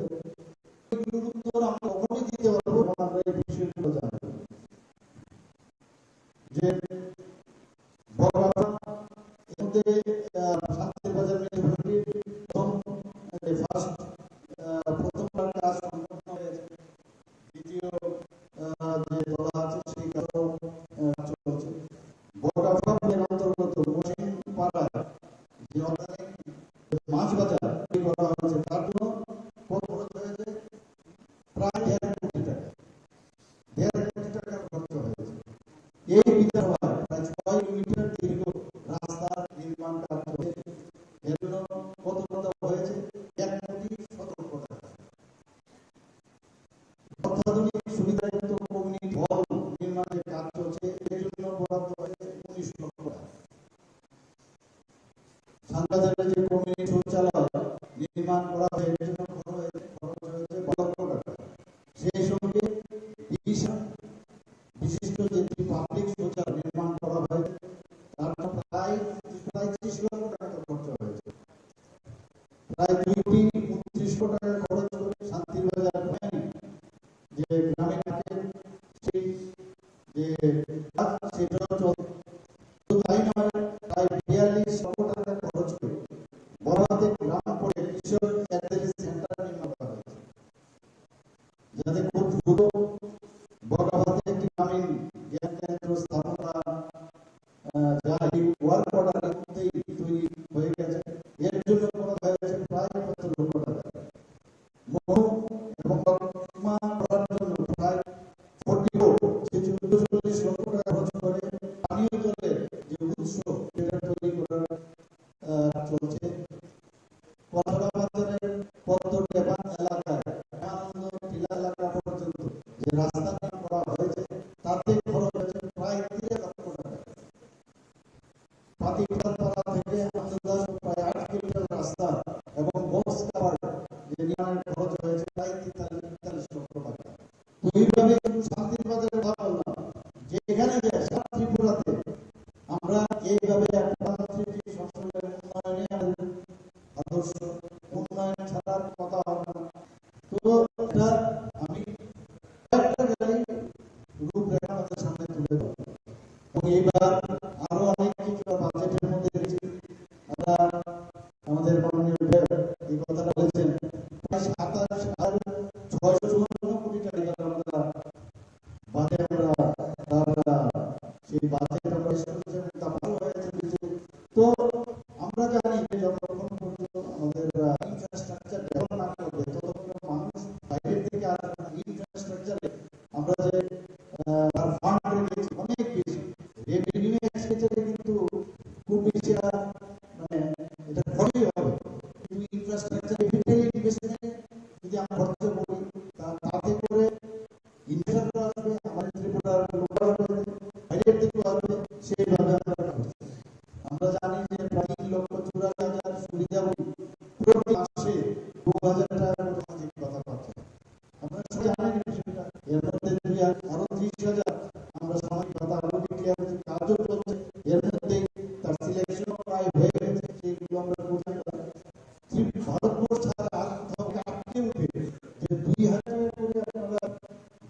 যেখানে আমাদের আগে 700 ছিল সেখানে আমরা 1000 করেছি, 1 লাখে আমরা হোল্ড করে দিয়েছি। আপনারা দেখলেন এখানে এখানে বিশ্বসভা তো অনেক বিরোধী কথা বলেছে যে কর্মচারীদের দিয়ে নিয়ে প্রথমে আমাদের এই সরকার 2018 পর 3% দিয়ে দিয়েছে। এরপর আমি যখন 5% দিয়েছি, আমরা কত দিলাম, একদম একসাথে লাফিয়ে আমরা এই 13% তাতে করে টোটাল কি আমাদের 50% দিয়ে আমরা দিয়েছি সরকার। তো সেইভাবে কাজ করছি। এবার যে ন্যাশনাল যে আপনার পেনশন পলিসি তাতে করে আমরা 4% আমরা বাড়িয়েছি। তো সেই বিষয়ে কাজ করছি। তুই এই কত মাসের কাছে নিয়ে যাওয়া, তার মধ্যে আবার গ্রাম 2018 সাল থেকে এখন পর্যন্ত 3,77,356 করে অনুমোদন পাওয়া গেছে, এবং যেটা 2018 সালের কাজ ছিল মাত্র 3,033। ত্রিপুরা আরবান ডেভেলপমেন্ট মিশন মোট সহায়তা 4,457। এখন কত হয়েছে? সদস্য সংখ্যা 4,000, সেটাকে 44,570। ত্রিপুরা রুরাল ডেভেলপমেন্ট মিশনে টিআরএ মোট সহায়তা সংখ্যা 5,430। এখন সদস্য সংখ্যা তাতে প্রায় 4,52,073 হয়েছে। তো সেইভাবে আমরা মা বোনা আছে তাদের অনেক সুবিধা, আর্থিক দিক দিয়ে মান উন্নয়ন, তাদের সামাজিক তাদের উন্নয়ন, সেইভাবে আমাদের প্রধানমন্ত্রী আমাদের মাননীয় সেই দিকে আমরা কাজ করছি। আপনারা জানেন স্বাস্থ্যের যে অবস্থা, আপনাদেরকে কিছুদিন আগে ট্রমা সেন্টার আমি নিজেই ছিলাম। তো ট্রমা সেন্টার একটা হসপিটাল তো এবার বিধানসভায় বলছিল যে কি ট্রমা সেন্টার কোথায় কি জানি না। তো সেখানে আমি এর উত্তরে বলেছিলাম যে রাহুল গান্ধী বলেছিল যে সার্জিক্যাল স্ট্রাইক, এটা কোথায় সার্জিক্যাল স্ট্রাইক নিয়ে যায়। তখন একজন তারপরে বলেছে যে নেক্সট বার সার্জিক্যাল স্ট্রাইক পাকিস্তান অন্য জায়গায় হোক, ওনাকে নিয়ে চলে যাবে, ওনাকে দেখিয়ে দেবো সার্জিক্যাল স্ট্রাইক হচ্ছে কি হচ্ছে না। এবার আমি এই কথাটাই বললাম যে তাই ট্রমা সেন্টার কোথায় এসে উদয়পুরে হচ্ছে, তো কিরকম ট্রমা সেন্টার সার্জিক্যাল হচ্ছে, আপনাকে অনুরোধ করবো আমার সাথে দেখেই আসবো কোথায় কি হচ্ছে। তো এভাবে আমি উত্তর দিয়েছি ওনাদের। আমাদের এখানে 7-7টা সুপার স্পেশালিটি এখন বিডি এবং আইটি চলছে আমাদের। আগে আমাদের এই কথায় কথায় বাইরে চলে যেত, আমি বারবার বলছি যে এটা বিশ্বাসের উপর ডিপেন্ড, কথায় কথায় আমরা বাইরে চলে যেত। তো সেটা আগে এখানে যেহেতু সুপার স্পেশালিটির ব্যবস্থা থেকে আরম্ভ করে আমাদের সার্জারি থেকে আরম্ভ করে অর্থোপেডিক, আমাদের ইউরোলজি, সমস্ত বিভিন্ন বিষয়ে এখানে হার্ট সার্জারি হচ্ছে, রেটিনাল সার্জারি, সব দিকে এখন সব অ্যাভেলেবিলিটি আরো 100% হবে, সেটা কোনো সম্ভব নয়। কোনো কোনো জিনিস হবে ডেন্টাল কলেজ বহুদিনের পুরনো একটা আমাদের আশা ছিল, সেটা কলেজ এখানে হবে, এই বছর শুরু হচ্ছে। সেটা দুটো মেডিকেল কলেজ আরো স্টুডেন্ট আসছে, বহু জায়গায় মেডিকেল কলেজ করার, এটা হওয়ার কিছু না। একদিন হয় এর মধ্যে শান্তির বাজার মেডিকেল কলেজ হয়ে গেছে। আমরা চাই আস্তে আস্তে করে সব জায়গায় সব যেসব বেনিফিশিয়ারি ঠিক আছে আমরা দিয়েই থাকি, আমাদের সেন্ট্রাল বেনিফিশিয়ারি আমাদের স্টেটে, কিন্তু এইগুলো আমাদের ইনফ্রাস্ট্রাকচার ডেভেলপমেন্ট হয়। আমরা এক বছরের বাজেটে এই 27,600 যেটা সেটা আমাদের সবকিছু এক বছরের মধ্যে সব হয়ে গেল, সেটা তো অবস্থায় মানে ভাববার দরকার। এটা বছরের পরে সেখানে আমরা যে মানে হাত দিই সেগুলো আবার করবো, তো সেইগুলো বুঝতে হবে। আপনাদের কাছে সত্যি কথা বলতে কি, গতকাল আমার কাছে নতুন অভিজ্ঞতা হয়েছে কাঠ মৌসুমী। আমি সেখানে গিয়েছি, কাঠ মৌসুমী আমরা যে বাজেট রাখলাম সেই বাজেটের মধ্যে ওনারা কি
আমাদের যে বাজেট অধিবেশন হয়েছে এই বিভিন্ন চর্চা হচ্ছে যে এত সুন্দর হবে কি করে হবে।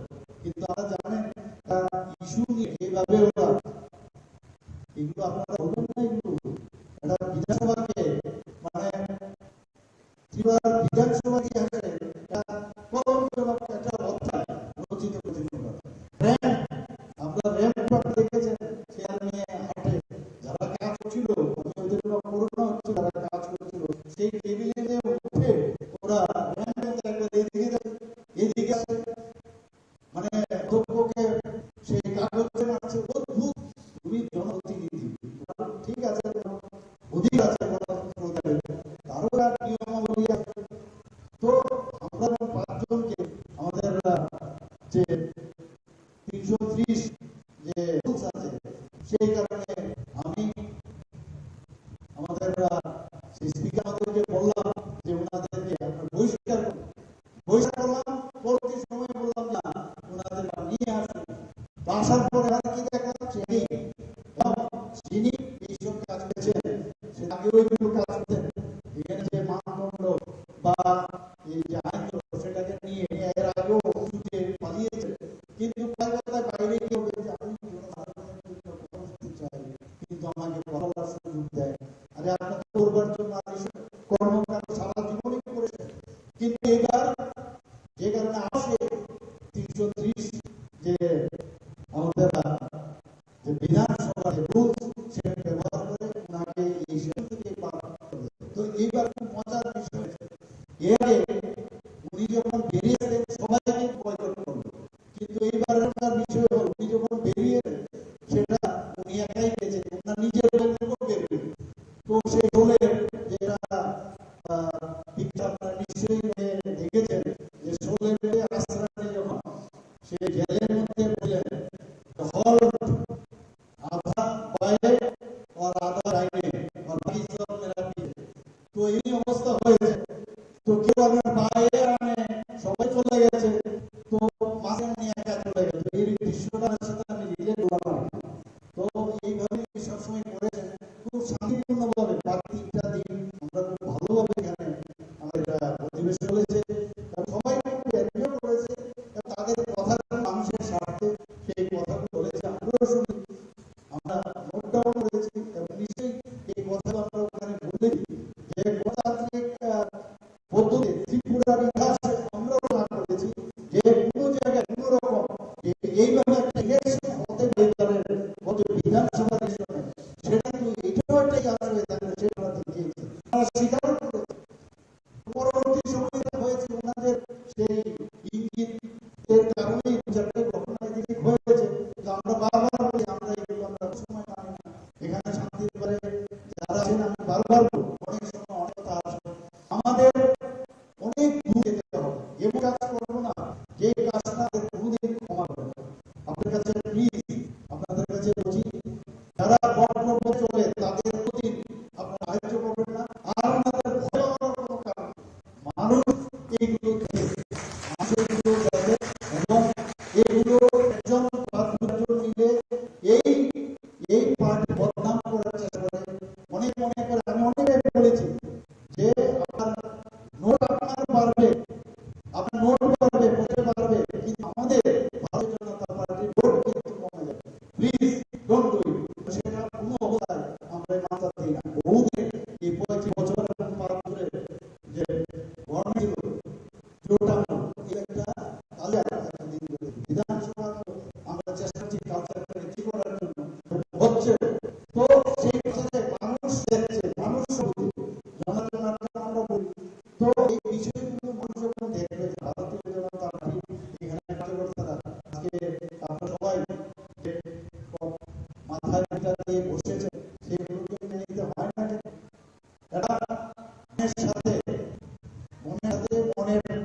সে সিপিএম সে তৃণমূলেরই হোক, সব জায়গায় যাওয়া। এবার তৃণমূলের যারা এখানে আছে তাদের ঘরে কি ওষুধ যে সড়ক থেকে 18 জন খুন হয়েছে এবারে যে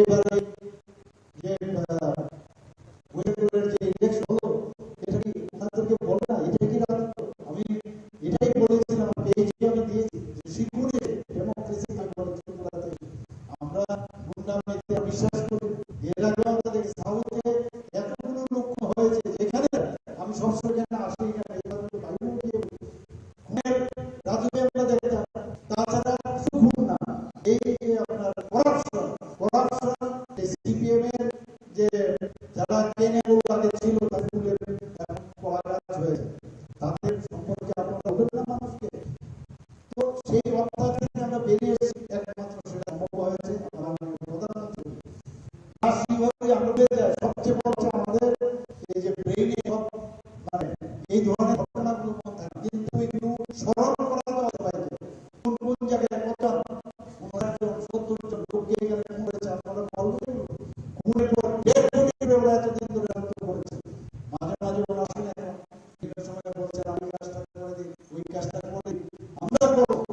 কিন্তু আগের সময় আমরা কি হয়েছে, আমাদের কোনো রাস্তাই ছিল না, তার কোনো চান্সই ছিল না। কিন্তু আমাদের যে মন একটা নরম, কিন্তু মন নরম থাকবে, কিন্তু দেখতে হবে যে তুমি সুজা পথে আছো, তাহলে তোমার কাজ হবে। তো সেই হিসেবে আমরা কাজ করি।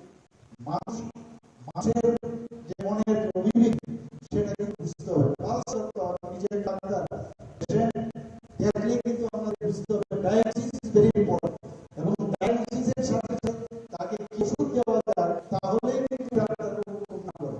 তো অনেকজন কার্য সেই কার্যটার নাম তখনই হবে আপনি যদি ওই ভূতের ওই বাড়ি যদি আপনি ডায়াগনোসিস করতে পারেন তার কি কি সমস্যা, সেই সমস্যা এবং ওই বাড়িতে কি বেনিফিশিয়ারি আমরা দিতে পেরেছি, আমাদের প্রধানমন্ত্রী কি দিয়েছে, আমাদের সরকারি দিয়েছে, এগুলো মনে করিয়া এবং তাদেরকে আর কি করা যায় সেই বিষয় মানুষের কাছে নিয়ে যাবে।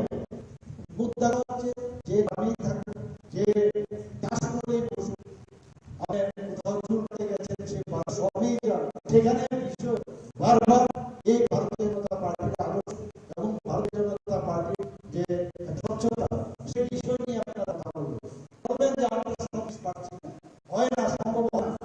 এখানে ত্রিপুরার প্রশ্ন যে আপনারা বলেন, ত্রিপুরাতে কাল বারবার বলছে নাকি আমাদের সারা ভারতের মধ্যে আমাদের স্থান, আমাদের এই সাবরুমের যে বর্তমান আমাদের বিধায়ক আছেন এবং বারবার এটা বলছিলেন, তখন আমরা তো আমি বলেছিলাম যে রাস্তার জন্য নিচে থেকে উপর থেকে না বের করে আমি বলে দিয়েছিলাম যে আমাদের পজিশন সব থেকে বিভিন্ন যে ক্রাইটেরিয়াকে তার উপর ভিত্তি করে এত মোটা আমাদের পুরো স্থান নিচে থেকে রাস্তার মধ্যে আমাদের স্থান হয়ে 4 নম্বর দিকে। তো এই বিষয়গুলো ওরা পিতা এই যে বৈবদীয় কাহিনী থাকে কত বানানো পারা বলে ওইগুলো জার্মানের যে হিটলারকে ওনারা ওকে মানে না, কিন্তু ওর যে প্রচার সূচি সেই ওয়েবেল সাহেবের থাকে ওনারা মানে না। তো সেই ওরা বলতে কোনো শর্ত নেই। আমি বলেছিলাম কাগজটা নিয়ে যাওয়া আমাদের কারণে আমারও মনে নিতে হলো, আমি বারবার বললাম, কিন্তু যে প্রশ্নটা উঠিয়েছে এইখানে আমি একটু আগেই আমি প্রিন্টটা বের করেছি, আপনি এইরকম বিভিন্ন ক্রাইটেরিয়াতে আমাদের নিচের থেকে রাষ্ট্রের মধ্যে তো এগুলো তো না, এগুলা বলে জল নেই, জলের কথা বললাম 3% আমরা শুরু করেছি নলসে, আমরা জল দ্বারা আমাদের যে এখন জল দেওয়ার ব্যবস্থা হচ্ছে সেই 3% থেকে এখন আমাদের জল জীবন মিশনের আওতায় প্রায় 64% আমরা জল দিচ্ছি। বিভিন্ন জায়গায় সমস্যা থাকে, বৃষ্টির সমস্যা আছে, কেন সমস্যা সেইগুলো মানুষের কাছে গিয়ে বলতে হবে যে আমি এখানে কেন কারণ ঠিক আছে আমি এই যে বিষয়গুলো কারোর মানে সার্টিফিকেট বিভিন্ন যে সার্টিফিকেট আমি আজকেও গিয়েছি আপনাদের এখানে আসার আমি ওনাদের বলে এসেছি যে আপনাদের উপর আমাদের সরকারের সব তাদের সরকারের কাজ আপনাদের উপর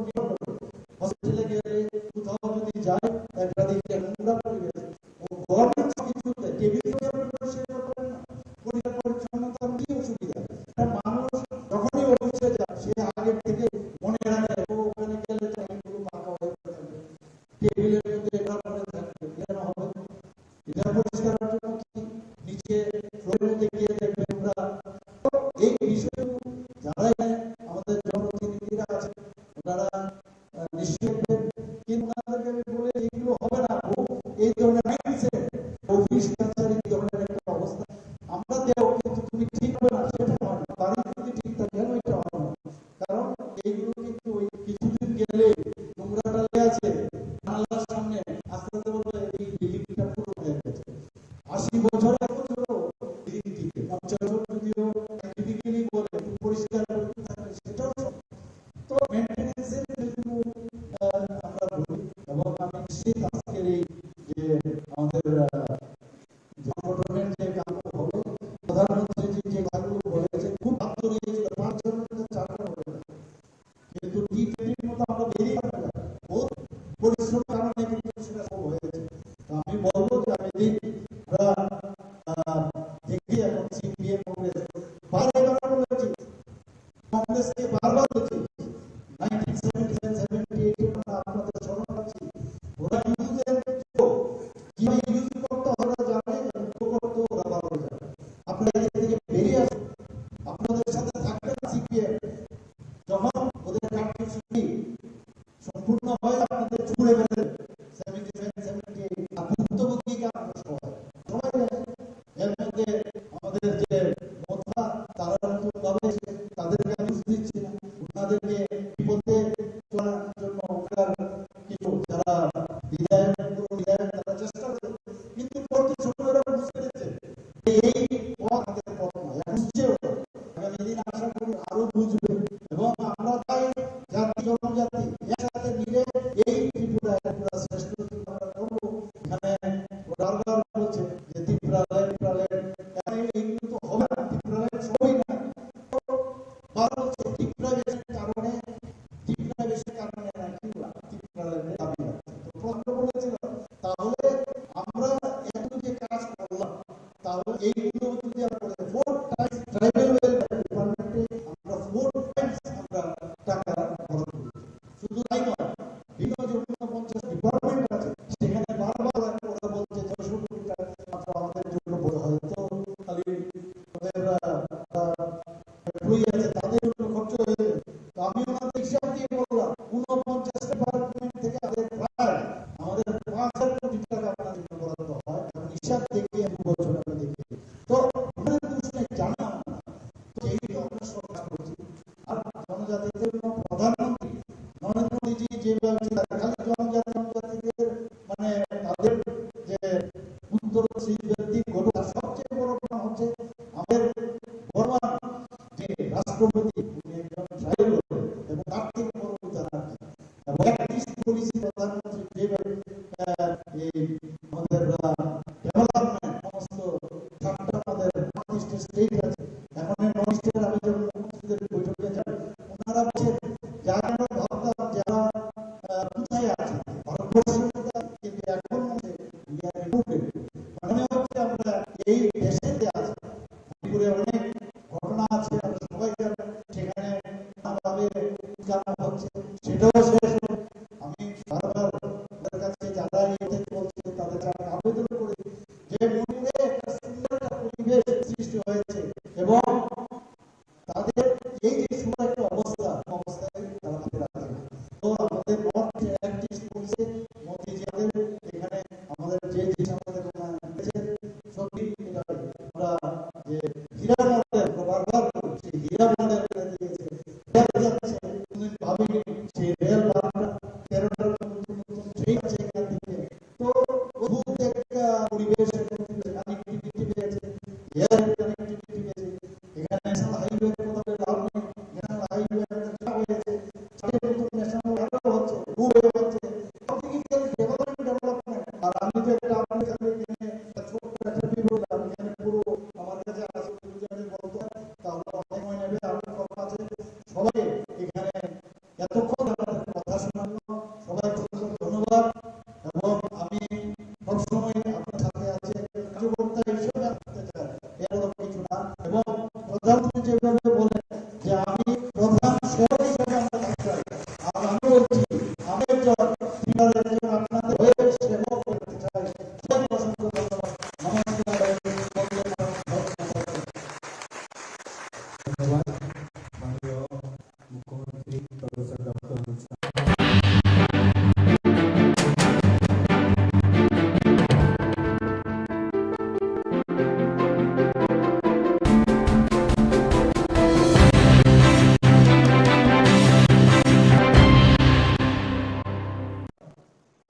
সিপিএম এর যে পরিষদীয় দল নেতা, উনি বারবার বলেছিলেন যে আর বেশি দিন নয়। আর একজন আগরতলায় বসে এখন যিনি 6 আগরতলার বিধায়ক, বহুদিনের পুরনো, আমাদের যিনি সভাপতি রয়েছেন তিনি বরাবর আমাদের ইন্সপায়ার করেন যে খেলাধুলার প্রতি আমাদের যাতে অ্যাক্টিভিটি বাড়ে। পাশাপাশি আমি চেয়ারম্যান সাহেবকেও ধন্যবাদ জানাবো যে ওনার অ্যাডভাইস নিয়ে আমরা কাজ করে চলছি। তো 16 তারিখ যেটা হবে সেটা হচ্ছে একদিনে মিডিয়া নকআউট ফুটবল টুর্নামেন্ট। 8টি টিম এখানে অংশগ্রহণ করবে। আমরা খেলা শুরু করবো 10টায়, কারণ 9টায় আমরা রিপোর্টিং টাইম দিয়েছি, কারণ বিলোনিয়া ধর্মনগর থেকে যারা আসবেন তারা এসে বসতে 9টা বাজে। আমরা কিছুক্ষণ ওদের বিশ্রাম দিয়ে আমরা 10টায় খেলা শুরু করব। তো খেলায় উদ্বোধক হিসাবে থাকবেন ত্রিপুরা রাজ্যের সিনিয়র ফুটবলার বিমল রায় চৌধুরী, এবং প্রধান অতিথি হিসাবে থাকবেন টিএফের সভাপতি শ্রী কনক সরকার মহোদয়, এবং থাকবেন আগরতলা প্রেস ক্লাবের সভাপতি শ্রী জয়ন্ত ভট্টাচার্য মহোদয়, এবং থাকবেন প্রেস ক্লাবের সচিব রমাকান্ত দে মহোদয়, এবং প্রেস ক্লাবের স্পোর্টস সাব কমিটির চেয়ারম্যান শ্রী অলোক ঘোষ মহোদয়। তো এই 5 জনকে আমরা উদ্বোধনের সময় পাবো, এবং পাশাপাশি আমাদের প্রাইজ মানিও দেওয়া হয়েছে। যে চ্যাম্পিয়ন দল 5,000 পাবে, রানার্স 3,000, এবং যে টুর্নামেন্টের সেরা হবে 2,000। পাশাপাশি আমরা বেস্ট গোলকিপার, এটা আমাদের চেয়ারম্যান সাহেবের একটা অ্যাডভাইস ছিল যে আমরা প্রতিটি ক্ষেত্রে একটা সেরা পুরস্কার তুলে দিই। সেই জন্য আমরা একজন best goalkeeper, best defence player, best midfield player এবং বেস্ট স্ট্রাইকার 4টা আলাদা করে পুরস্কার দেবে। পাশাপাশি আমাদের সাব ডিভিশনের টিমের যিনি কোঅর্ডিনেশন করেছেন শ্রী সন্তোষ গোপ, আমি ওনাকে আন্তরিক কৃতজ্ঞতা জানাই। প্রেস ক্লাবের স্পোর্টস সাব কমিটির পক্ষ থেকে উনি নিয়মিত ওদের সাথে যোগাযোগ রেখেছেন, কোঅর্ডিনেশন করেছেন, এবং সারাদিন মাঠ প্রস্তুতির সময়ও উনি দৌড়াদৌড়ি করেছেন এবং নিজের উদ্যোগে সব করেছেন, এবং ওনাকেও আন্তরিকভাবে কৃতজ্ঞতা জানাই। পাশাপাশি যারা আমাদের স্পন্সরের ভূমিকায় আমাদের সহযোগিতার হাত বাড়িয়ে দিয়েছে, আমি তাদেরকেও ধন্যবাদ জানাই। Radhakrishna jewellery, Parul Prakashani, Tripura football association for the technical help, এবং ত্রিপুরা ব্যাডমিন্টন ইনস্টিটিউট। আমি অনুরোধ করব রাজ্যে যতজন সাংবাদিক রয়েছেন বা আগরতলা শহরে যতজন সাংবাদিক রয়েছেন, 16 তারিখ আপনারা মাঠে যাবেন। আমার বিনীতভাবে অনুরোধ রইল আপনারা মাঠে যাবেন, আমাদের উৎসাহ করবেন এবং খেলাটা হবে। আমাদের সবাইকে আপনাদের আন্ত প্রেস ক্লাব মহকুমা ভিত্তিক ফুটবলের একটা ধারণা আপনাদের দিল। আমাদের এই আগরতলা প্রেস ক্লাবের বর্তমান যে কমিটি দায়িত্ব নেওয়ার পর যখন এই স্পোর্টস সাব কমিটি গঠিত, তখন আমাদের একটা প্রতিশ্রুতি ছিল যে আমরা আমাদের এই খেলাধুলা মানে সাংবাদিকদের খেলাধুলা শুধু আগরতলার মধ্যে নয়, মহকুমার যে সাংবাদিক আমার ভাইরা আছে বা বন্ধু আছে তাদের মধ্যেও আমরা ছড়িয়ে দেওয়ার চেষ্টা করি। সেই ঘোষণা মতো আমরা সিদ্ধান্ত নিয়েছিলাম যে এবার ফুটবলটা হবে প্রথম পর্যায়ে, কারণ এই বস্টার সিজন। আমরা আগামী 16ই July one day 7 side football tournament করতে যাচ্ছি। 7 জনের খেলা, আমরা প্রতি টিম 10 জন করে খেলবে। আমরা মোট এবছর 8টা টিমকে নিয়ে আমরা খেলা করব। 8টা টিমের মধ্যে ওয়াই, ধর্মনগর, বিলোনিয়া, বিশালগড়, উদয়পুর, খুমলু এবং আগরতলা প্রেস ক্লাবে হোস্টে 2 টিম খেলবে। আমরা নকআউট ভিত্তিতে খেলা করব। মোট 7টা ম্যাচ হবে। 7টা ম্যাচের শেষ অন্তিম ম্যাচটা ফাইনাল ম্যাচ। প্রতিটি ম্যাচ যেহেতু বলতে দ্বিধা নেই, আমরা যারা যাত্রাজীবী তারা অনেকেই ফুটবল মাঠে ততটা সাবলীল নয়, তার জন্য আমরা ডিউরেশনটা একটু কমিয়ে এনেছি। আমরা 10 + 5 + 10 মানে 10 মিনিট খেলা, 5 মিনিট বিরতি, 10 মিনিট। এটা যদি শেষ না হয় তাহলে ডাইরেক্ট টাই ব্রেকার বা পেনাল্টি শুট সেটা আমরা যাবো। আর সভাপতি সাহেব বলেছেন আমরা উদ্বোধনের, যেহেতু আমাদের ধর্মনগর টিম আসবে, বিলোনিয়ার টিম আসবে, হয়তো আমরা উদ্বোধনের টাইমটা একটু আধা ঘন্টা 1 ঘন্টা পিছিয়ে যেতে পারি। সেটা আমাদের কনভেনার শ্রী অভিষেক দে বিস্তারিত বলবেন। আমি আবারও এই কমিটির চেয়ারম্যান পক্ষ থেকে আমাদের যে হোস্ট মানে যিনি প্যারেন্ট বডি আগরতলা প্রেস ক্লাবের সভাপতি, সচিব এবং যারা সদস্য সবাইকে অভিনন্দন জানাই। বিভিন্ন মানে প্রেস ক্লাবের সদস্য হন বা বিভিন্ন মিডিয়া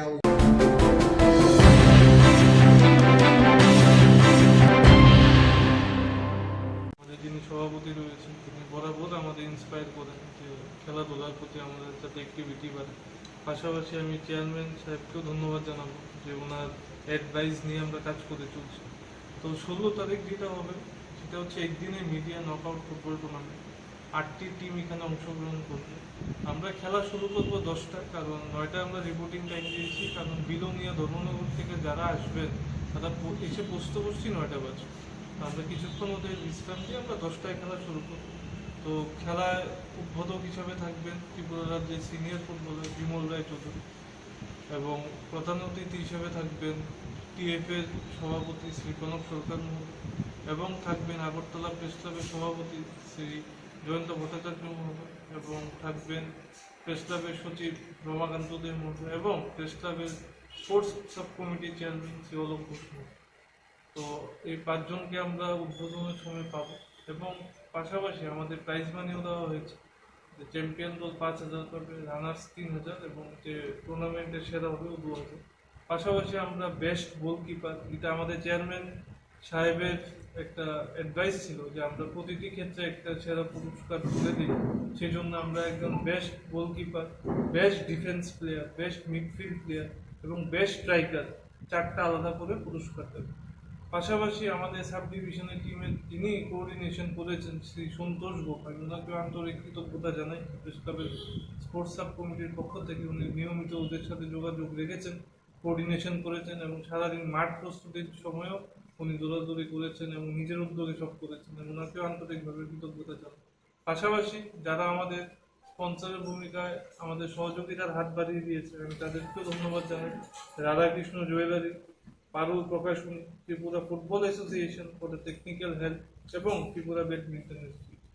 আমি অনুরোধ করব রাজ্যে যতজন সাংবাদিক রয়েছেন বা আগরতলা শহরে যতজন সাংবাদিক রয়েছেন, 16 তারিখ আপনারা মাঠে যাবেন। আমার বিনীতভাবে অনুরোধ রইল আপনারা মাঠে যাবেন, আমাদের উৎসাহ করবেন এবং খেলাটা উপভোগ। আমাদের সভাপতি আপনাদের আন্ত প্রেস ক্লাব মহকুমা ভিত্তিক ফুটবলের একটা ধারণা আপনাদের দিল। আমাদের এই আগরতলা প্রেস ক্লাবের বর্তমান যে কমিটি দায়িত্ব নেওয়ার পর যখন এই স্পোর্টস সাব কমিটি গঠিত, তখন আমাদের একটা প্রতিশ্রুতি ছিল যে আমরা আমাদের এই খেলাধুলা সাংবাদিকদের খেলাধুলা শুধু আগরতলা মধ্যেই না, মহকুমার যে সাংবাদিক আমার ভাইরা আছে বা বন্ধু আছে তাদের মধ্যেও আমরা ছড়িয়ে দেওয়ার চেষ্টা করি। সেই ঘোষণা মতো আমরা সিদ্ধান্ত নিয়েছিলাম যে এবার ফুটবলটা হবে প্রথম পর্যায়ে, কারণ এই এখন 10টার সিজন। আমরা আগামী 16ই জুলাই one day 7 side football tournament করতে যাচ্ছি। 7 জনের খেলা, আমরা প্রতি টিম 10 জন করে খেলবে। আমরা মোট এবছর 8টা টিমকে নিয়ে আমরা খেলা করব। 8টা টিমের মধ্যে ওয়াই, ধর্মনগর, বিলোনিয়া, বিশালগড়, উদয়পুর, খমরু এবং আগরতলা প্রেস ক্লাবে হোস্টে 2টো টিম খেলবে। আমরা নকআউট ভিত্তিতে খেলা করব। মোট 7টা ম্যাচ হবে। 7টা ম্যাচের শেষ অন্তিম ম্যাচটা ফাইনাল ম্যাচ। প্রতিটি ম্যাচ যেহেতু বলতে দ্বিধা নেই, আমরা যারা যাত্রাজীবী তারা অনেকেই ফুটবল মাঠে ততটা সাবলীল নয়, তার জন্য আমরা ডিউরেশনটা একটু কমিয়ে এনেছি। আমরা 10 + 5 + 10 মানে 10 মিনিট খেলা, 5 মিনিট বিরতি, 10 মিনিট। এটা যদি শেষ না হয় তাহলে ডাইরেক্ট টাইব্রেকার বা পেনাল্টি শুট সেটা আমরা যাবো। আর সভাপতি সাহেব বলেছেন আমরা উদ্বোধনের, যেহেতু আমাদের ধর্মনগর টিম আসবে, বিলোনিয়ার টিম আসবে, হয়তো আমরা উদ্বোধনের টাইমটা একটু আধা ঘন্টা 1 ঘন্টা পিছিয়ে যেতে পারি। সেটা আমাদের কনভেনার শ্রী অভিষেক দে বিস্তারিত বলবেন। আমি আবারও এই কমিটির চেয়ারম্যান পক্ষ থেকে আমাদের যে হোস্ট মানে যিনি প্যারেন্ট বডি আগরতলা প্রেস ক্লাবের সভাপতি, সচিব এবং যারা সদস্য সবাইকে অভিনন্দন জানাই। বিভিন্ন মানে প্রেস ক্লাবের সদস্য হন বা বিভিন্ন মিডিয়া হাউসে কোনো সবাইকে আমরা এই 16 তারিখ আমাদের যেটা ওল্ড সেন্ট্রাল যেটা যে মাঠ, যেটা ক্ষুদিরাম স্কুলের মাঠ, সেটায় সবাই আসার জন্য অনুরোধ করব এবং সবাই মিলে এই দিনটা একটা এই ফুটবল যে ক্রেজ বাচ্চাদের মধ্যে সেটা আরেকটু হাইটে নিয়ে যাবো। আর আরম্ভ হইব কটার সময় আরম্ভ হইব? আমরা টেন্টেটিভ 10টায় আমাদের ইচ্ছা ঠিক 10টা শুরু করবো। আর সেটা বিস্তারিতভাবে কনভেনার অভিষেক দিয়ে বলবেন। একদিনে খেলা বিদায়।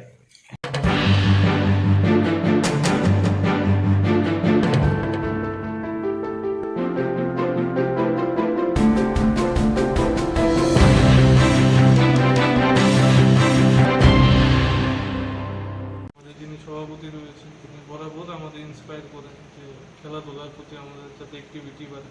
পাশাপাশি আমি চেয়ারম্যান সাহেবকেও ধন্যবাদ জানাবো যে ওনার অ্যাডভাইস নিয়ে আমরা কাজ করে চলছি। তো 16 তারিখ যেটা হবে সেটা হচ্ছে একদিনে মিডিয়া নকআউট ফুটবল টুর্নামেন্ট। 8টি টিম এখানে অংশগ্রহণ করবে। আমরা খেলা শুরু করবো 10টায়, কারণ 9টা আমরা রিপোর্টিং টাইম দিয়েছি, কারণ বিলোনিয়া ধর্মনগর থেকে যারা আসবেন তারা এসে বসতে 9টা বাজে। আমরা কিছুক্ষণ ওদের বিশ্রাম দিয়ে আমরা 10টায় খেলা শুরু করব।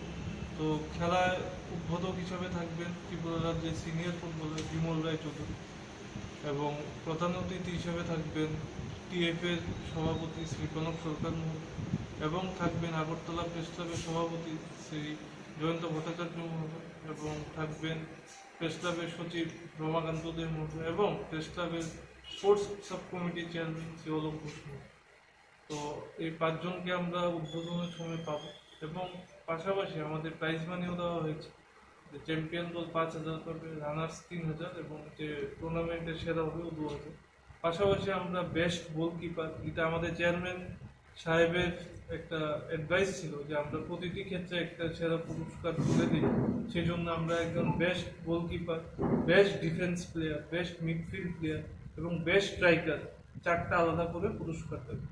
পাশাপাশি আমাদের সাব ডিভিশনের টিমের যিনি কোঅর্ডিনেশন করেছেন শ্রী সন্তোষ গোপ, আমি ওনাকে আন্তরিক কৃতজ্ঞতা জানাই। প্রেস ক্লাবের স্পোর্টস সাব কমিটির পক্ষ থেকে উনি নিয়মিত ওদের সাথে যোগাযোগ রেখেছেন, কোঅর্ডিনেশন করেছেন, এবং সারাদিন মাঠ প্রস্তুতির সময়ও উনি দৌড়াদৌড়ি করেছেন এবং নিজের উদ্যোগে সব করেছেন, এবং ওনাকেও আন্তরিকভাবে কৃতজ্ঞতা জানাই।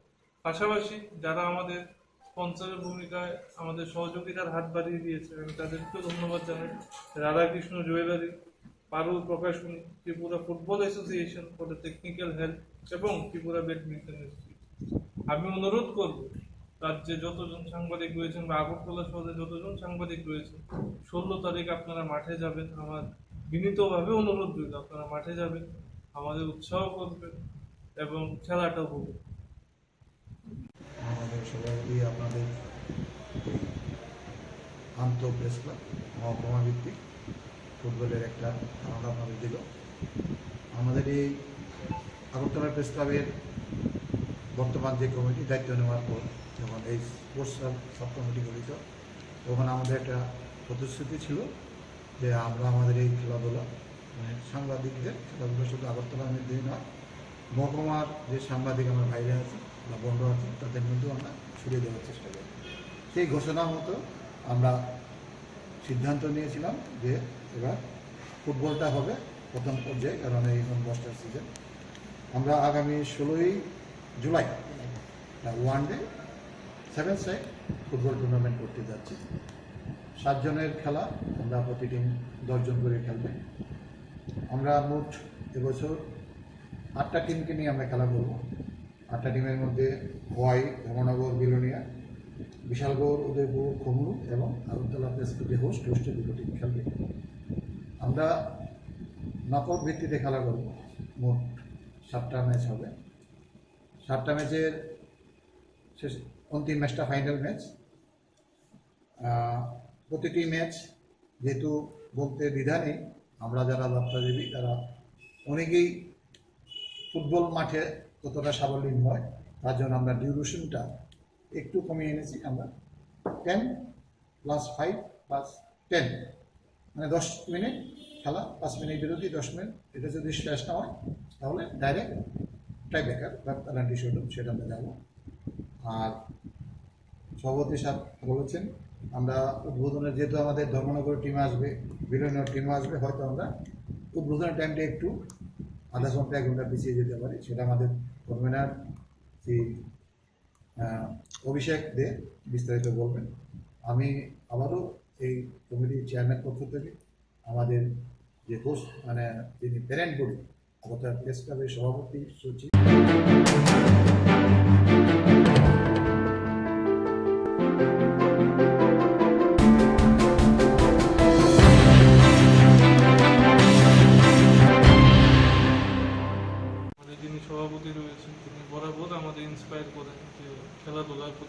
যাতে অ্যাক্টিভিটি বাড়ে। পাশাপাশি আমি চেয়ারম্যান সাহেবকেও ধন্যবাদ জানাবো যে ওনার অ্যাডভাইস নিয়ে আমরা কাজ করে চলছি। তো 16 তারিখ যেটা হবে সেটা হচ্ছে একদিনে মিডিয়া নকআউট ফুটবল টুর্নামেন্ট। 8টি টিম এখানে অংশগ্রহণ করবে। আমরা খেলা শুরু করবো 10টায়, কারণ 9টায় আমরা রিপোর্টিং টাইম দিয়েছি, কারণ বিলোনিয়া ধর্মনগর থেকে যারা আসবেন তারা এসে বসতে 9টা বাজবে। তো আমরা কিছুক্ষণ ওদের বিশ্রাম দিয়ে আমরা 10টায় খেলা শুরু করবো। তো খেলায় উদ্বোধক হিসাবে থাকবেন ত্রিপুরা রাজ্যের সিনিয়র ফুটবলার বিমল রায় চৌধুরী, এবং প্রধান অতিথি হিসেবে থাকবেন টিএফের সভাপতি শ্রী কনক সরকার মহোদয়, এবং থাকবেন আগরতলা প্রেস ক্লাবের সভাপতি শ্রী জয়ন্ত ভট্টাচার্য মহোদয়, এবং থাকবেন প্রেস ক্লাবের সচিব রমাকান্ত দে মহোদয়, এবং প্রেস ক্লাবের স্পোর্টস সাব কমিটির চেয়ারম্যান শ্রী অলোক ঘোষ মহোদয়। তো এই 5 জনকে আমরা উদ্বোধনের সময় পাবো, এবং পাশাপাশি আমাদের প্রাইজ মানিও দেওয়া হয়েছে। চ্যাম্পিয়ন দল 5,000 পাবে, রানার্স 3,000, এবং যে টুর্নামেন্টের সেরা হবে 2,000। পাশাপাশি আমরা বেস্ট গোলকিপার, এটা আমাদের চেয়ারম্যান সাহেবের একটা অ্যাডভাইস ছিল যে আমরা প্রতিটি ক্ষেত্রে একটা সেরা পুরস্কার তুলে দিই। সেই জন্য আমরা একজন best goalkeeper, best defence player, best midfield player এবং বেস্ট স্ট্রাইকার 4টা আলাদা করে পুরস্কার দেবে। পাশাপাশি আমাদের সাব ডিভিশনের টিমের যিনি কোঅর্ডিনেশন করেছেন শ্রী সন্তোষ গোপ, আমি ওনাকে আন্তরিক কৃতজ্ঞতা জানাই। প্রেস ক্লাবের স্পোর্টস সাব কমিটির পক্ষ থেকে উনি নিয়মিত ওদের সাথে যোগাযোগ রেখেছেন, কোঅর্ডিনেশন করেছেন, এবং সারাদিন মাঠ প্রস্তুতির সময়ও উনি দৌড়াদৌড়ি করেছেন এবং নিজের উদ্যোগে সব করেছেন, এবং ওনাকেও আন্তরিকভাবে কৃতজ্ঞতা জানাই। পাশাপাশি যারা আমাদের স্পন্সরের ভূমিকায় আমাদের সহযোগিতার হাত বাড়িয়ে দিয়েছে, আমি তাদেরকেও ধন্যবাদ জানাই। Radhakrishna jewellery, Parul Prakashani, Tripura football association for the technical help, এবং ত্রিপুরা ব্যাডমিন্টন ইনস্টিটিউট। আমি অনুরোধ করব রাজ্যে যতজন সাংবাদিক রয়েছেন বা আগরতলা শহরে যতজন সাংবাদিক রয়েছেন, 16 তারিখ আপনারা মাঠে যাবেন। আমার বিনীতভাবে অনুরোধ রইল আপনারা মাঠে যাবেন, আমাদের উৎসাহ করবেন এবং খেলাটা হবে। আমাদের সবাই আপনাদের আন্ত প্রেস ক্লাব মহকুমা ভিত্তিক ফুটবলের একটা ধারণা আপনাদের দিল। আমাদের এই আগরতলা প্রেস ক্লাবের বর্তমান যে কমিটি দায়িত্ব নেওয়ার পর যখন এই স্পোর্টস সাব কমিটি গঠিত, তখন আমাদের একটা প্রতিশ্রুতি ছিল যে আমরা আমাদের এই খেলাধুলা মানে সাংবাদিকদের খেলাধুলা শুধু আগরতলা মধ্যেই নয়, মহকুমার যে সাংবাদিক আমার ভাইরা আছে বা বন্ধু আছে তাদের মধ্যেও আমরা ছড়িয়ে দেওয়ার চেষ্টা করি। সেই ঘোষণা মতো আমরা সিদ্ধান্ত নিয়েছিলাম যে এবার ফুটবলটা হবে প্রথম পর্যায়ে, কারণ এই বস্টার সিজন। আমরা আগামী 16ই July one day 7 side football tournament করতে যাচ্ছি। 7 জনের খেলা, আমরা প্রতি টিম 10 জন করে খেলবে। আমরা মোট এবছর 8টা টিমকে নিয়ে আমরা খেলা করব। 8টা টিমের মধ্যে ওয়াই, ধর্মনগর, বিলোনিয়া, বিশালগড়, উদয়পুর, খমরু এবং আগরতলা প্রেস ক্লাবে হোস্টে 2 টিম খেলবে। আমরা নকআউট ভিত্তিতে খেলা করব। মোট 7টা ম্যাচ হবে। 7টা ম্যাচের শেষ অন্তিম ম্যাচটা ফাইনাল ম্যাচ। প্রতিটি ম্যাচ যেহেতু বলতে দ্বিধা নেই, আমরা যারা যাত্রাজীবী তারা অনেকেই ফুটবল মাঠে ততটা সাবলীল নয়, তার জন্য আমরা ডিউরেশনটা একটু কমিয়ে এনেছি। আমরা 10 + 5 + 10 মানে 10 মিনিট খেলা, 5 মিনিট বিরতি, 10 মিনিট। এটা যদি শেষ না হয় তাহলে ডাইরেক্ট টাইব্রেকার বা পেনাল্টি শুট সেটা আমরা যাবো। আর সভাপতি সাহেব বলেছেন আমরা উদ্বোধনের, যেহেতু আমাদের ধর্মনগর টিম আসবে, বিলোনিয়ার টিম আসবে, হয়তো আমরা উদ্বোধনের টাইমটা একটু আধা ঘন্টা 1 ঘন্টা পিছিয়ে যেতে পারি। সেটা আমাদের কনভেনার শ্রী অভিষেক দে বিস্তারিত বলবেন।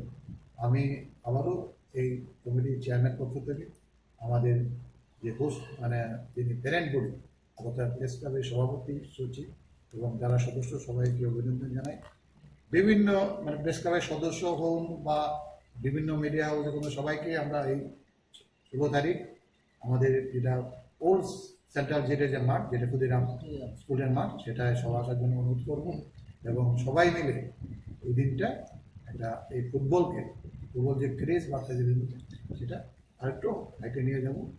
আর আরম্ভ হইব কটার সময় আরম্ভ হইব? আমরা টেন্টেটিভ 10টায় আমাদের ইচ্ছা, 10টা ঠিক 10টা সাপ শুরু করবো। আর সেটা বিস্তারিতভাবে কনভেনার অভিষেক দিয়ে বলবেন। একদিনে খেলা হয়ে যায়।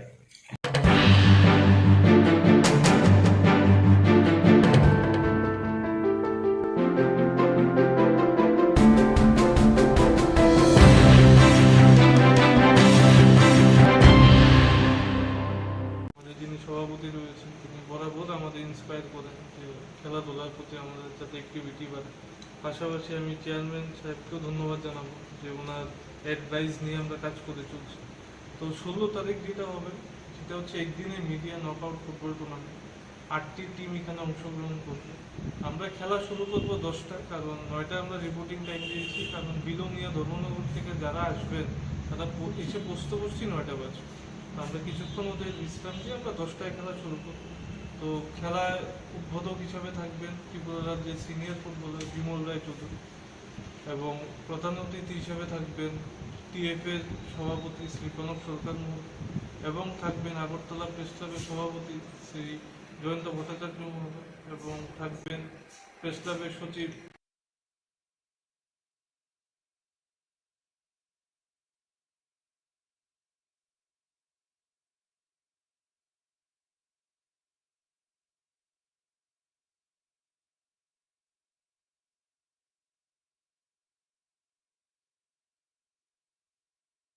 আমাদের সভাপতি আপনাদের আন্ত প্রেস ক্লাব মহকুমা ভিত্তিক ফুটবলের একটা ধারণা আপনাদের দিল। আমাদের এই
पूरा करने निकल चुका है।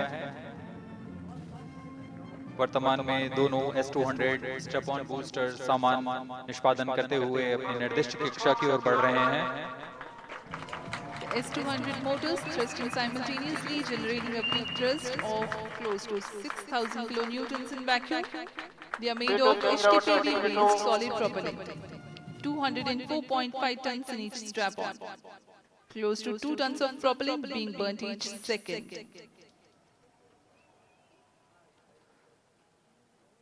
S200 स्टेप-ऑन बूस्टर्स का कुल प्रज्वलन काल 126 सेकंड का है और अभी अभी घोषणा की गई L110 स्टेज का भी प्रज्वलन शुरू हो चुका है।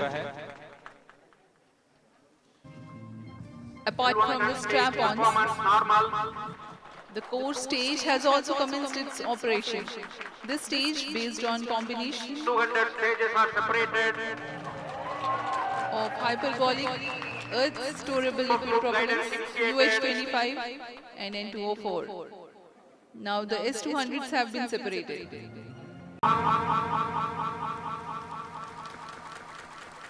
The trajectory of launch vehicle is closely following the prediction. payload bearing separated जी हाँ, पेलोड फेयरिंग को पृथक कर दिया गया है यान से, क्योंकि यान अब 114.8 किलोमीटर की ऊंचाई प्राप्त कर चुका है। इस चरण का कुल प्रज्वलन काल 200 सेकेंड होता है और इस दौरान यह करीब 1600 किलो न्यूटन का प्रणोद उत्पन्न करता है। We are 220 seconds past the launch time. Current altitude is 135 kilometers. In the 200 seconds of its operation, the L-110 stage carries the rocket up to 175.5 kilometers altitude and imparts a relative velocity of 4.18 kilometers per second. That is 250 kilometers every minute. L-110 stage performance normal. LVM-3M4 rocket का द्वितीय चरण पूर्णतः सामान्य निष्पादन करते हुए इस चरण में कुल 113 टन के तरल नोदक भरे जाते हैं।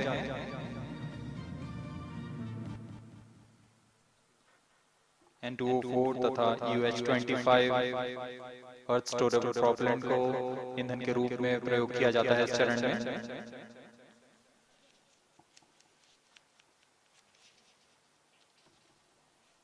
Stage ignition is authorized. अगला चरण C-25 का प्रज्वलन भावी है।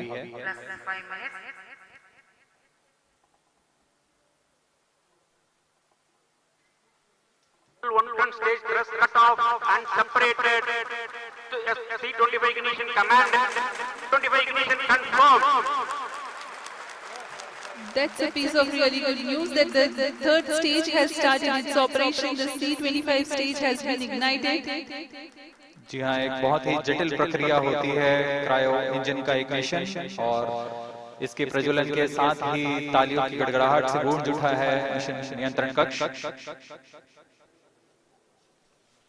तृतीय चरण C-25 वर्तमान में प्रणोद उत्पन्न कर रहा है। पूर्णतः सामान्य, सभी तंत्र पूर्णतः सामान्य हैं। 118 kilonewtons thrust in vacuum is what the stage develops with its 28.6 tons propellant combination of liquid hydrogen and liquid oxygen. Present altitude is performance normal.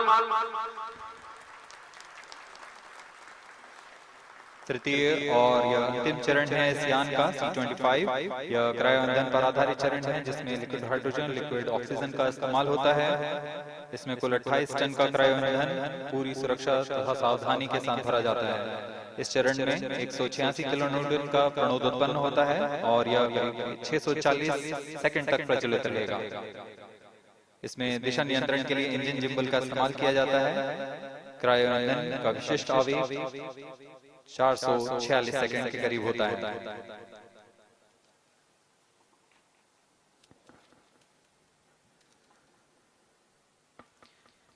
Currently, the rocket is at an altitude of 210 kilometers.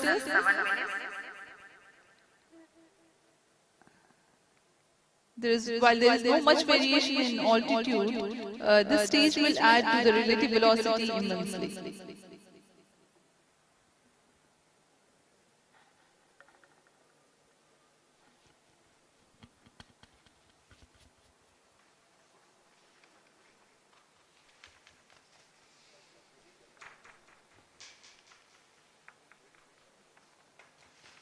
Cryo stage performance normal.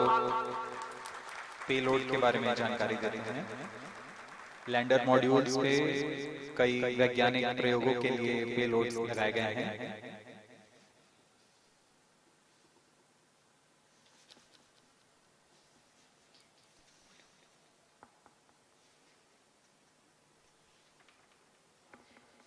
India's prestigious lunar landing spacecraft Chandrayaan-3 moving closer to its intended injection spot in the orbit. The propulsion module provides propulsion for earthbound maneuvers, translunar injection, and moonbound orbits.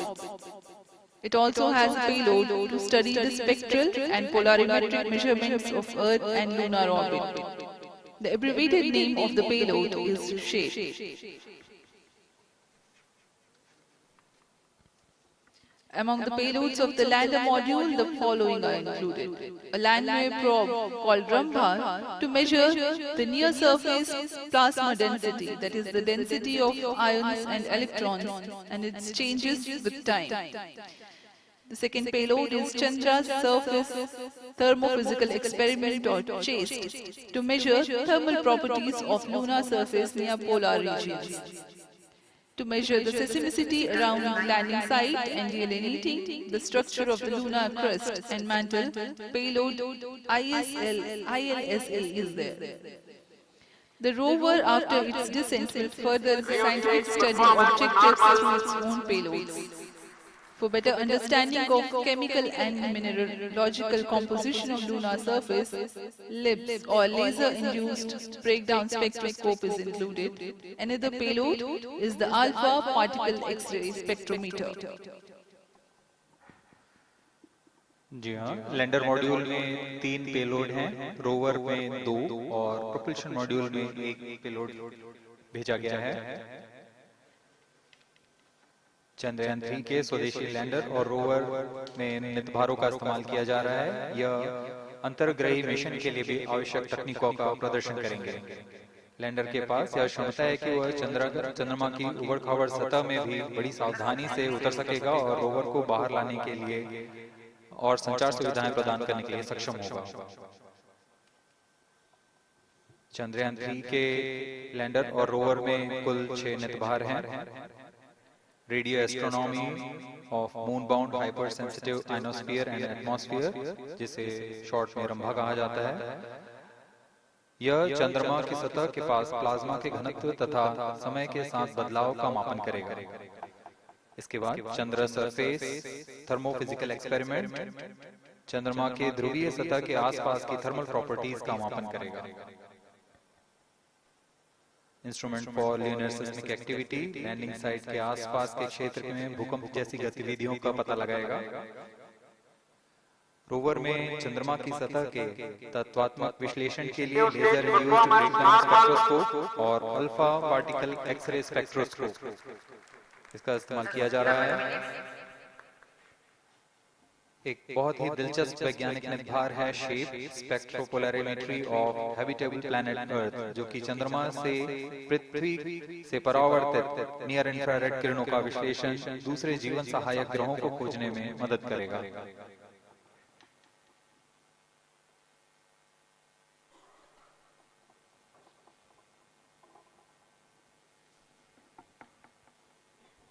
वर्तमान में C-25 engine कार्यरत है और पूर्णतः सामान्य प्रदर्शन कर रहा है। अब हम प्रमोशन से 700 सेकंड की दूरी पर आ चुके हैं। सापेक्ष गति 6.5 किलोमीटर प्रति सेकंड, ऊंचाई 191 किलोमीटर।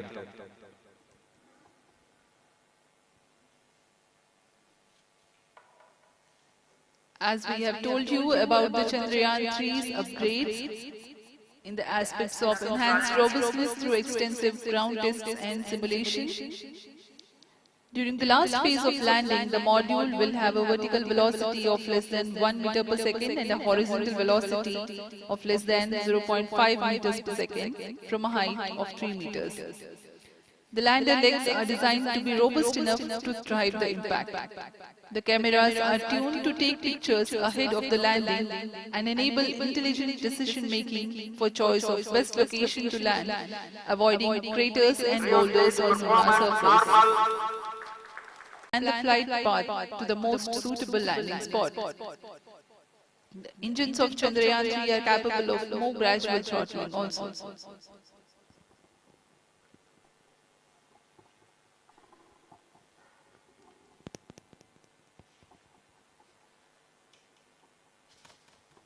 वर्तमान में हम प्रमोशन से 817 सेकंड की दूरी पर आ चुके हैं।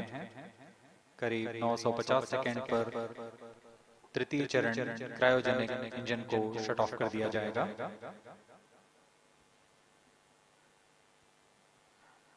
और उचित अभिवृद्धि प्राप्त कर चंद्रयान 3 को यान से पृथक कर दिया जाएगा। चंद्रयान 3 को LVM-3M4 द्वारा इलिप्टिकल पार्किंग ऑर्बिट में लॉन्च करने के पश्चात 170 किलोमीटर की पेरिजी पर क्रमशः 5 बार मैन्यूवरिंग कमांड लिया जाएगा। 5वीं बार में यह पृथ्वी से चंद्रमा की ओर प्रस्थान करेगा, जिसे हम ल्यूनर ट्रांसफर ऑर्बिट के नाम से जानते हैं। फिर 5 अगस्त 2023 को यह चंद्रमा की कक्षा में प्रवेश करेगा और फिर क्रमशः 5 मैन्यूवरिंग के पश्चात प्रोपल्शन मॉड्यूल चंद्रमा की 100 किलोमीटर की वृत्ताकार कक्षा में स्थापित हो जाएगा। यहाँ यह उचित समय और आवृत्ति में लैंडर मॉड्यूल को पृथक करेगा और 23 अक्टूबर 2023 को चंद्रमा की सतह पर लैंडिंग की प्रक्रिया शुरू की जाएगी।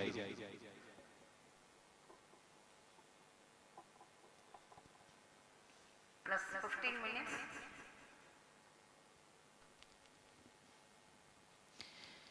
We have come close to 900 seconds after the launch. Currently, the C-25 stage is thrusting. Current relative velocity is 9.29 kilometers per second.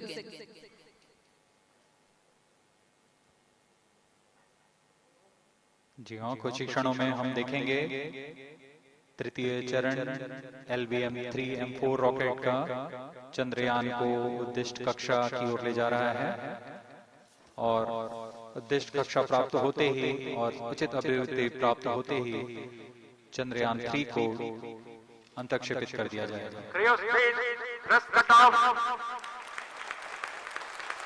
Satellite injection condition is achieved. अभी पुष्टि की गई चंद्रयान 3 को प्रमोशन की कक्षा प्राप्त कर ली गई है। चंद्रयान 3 को सफलतापूर्वक अंतक्षेपित कर दिया गया है इलिप्टिकल पार्किंग ऑर्बिट पर। Chandrayaan 3 has attained a major milestone successfully. Chandrayaan 3 mission accomplished. Handing over to mission director. This is mission director. The LVM-3M4 Chandrayaan mission accomplished its precise satellite injection conditions. LVM-3M4 mission is successful. Jai Hind. The launch has also added a feather in the cap of LVM-3 rocket. You can watch the jubilant congratulatory gestures of ISRO scientists in the Mission Control Center. जी हाँ, चंद्रयान को सफलतापूर्वक अंतक्षेपित कर दिया गया है, लेकिन चंद्रयान 3 की यात्रा अभी जारी है। अब इस मिशन के बारे में हम अध्यक्ष महोदय से सुनेंगे और हम आपसे आज्ञा लेते हैं। We sign out. Up next is address by Secretary DOS Chairman ISRO.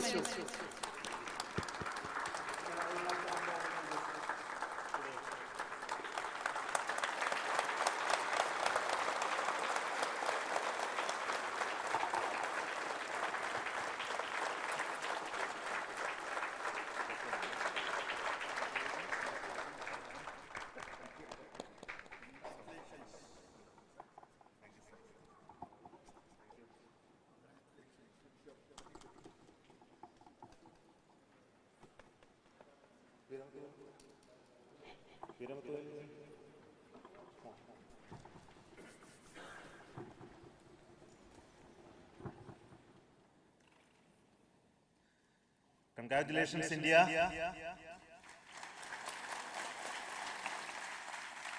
Chandrayaan 3 has started its journey towards moon. Our dear LVM-3 has already put Chandrayaan 3 craft into the precise orbit around Earth. 170 by 36,500 kilometers was its intended target orbit, and it is precisely there now. And let us wish all the best for the Chandrayaan 3 craft to make its further orbit racing maneuvers and travel towards moon in the coming days. So let me wish all the very best to Chandrayaan 3 for its further journey towards moon. Before that, let me introduce the team behind this mission, the mission director, Mr. Mohan Kumar, and also the and also the project director of LVM3, and we have also the mission director for the Chandrayaan-3 craft, the project director of Chandrayaan-3, Veera Muthuvel. So over to them. Thank you, sir. Honorable Minister of State for Science and Technology and Departments of Space and Atomic Energy, Dr. Jitendra Singh, respected Chairman ISRO and Secretary Department of Space, former Secretaries of the Department, invited dignitaries, respected dignitaries and invitees, I am very happy to report here that the LVM-3 M4 vehicle has injected the Chandrayaan-3 satellite to the precise orbit. And once again, the vehicle is proved to be the most reliable heavy lift vehicle of Indian Space Research Organization. Congratulations to the teamwork of ISRO family. I would like to appraise three things here.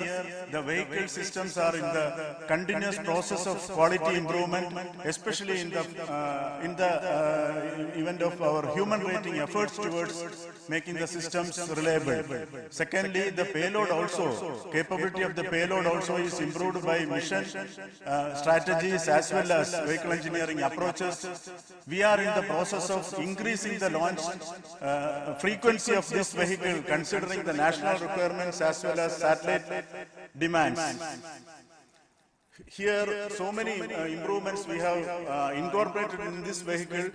For example, the S200 nozzles, they are processed exactly as per the human rating standards, enabling us to have 100% NDT, and the inherent pocket erosion characteristics are removed. The L100 stage Vikas engine, mostly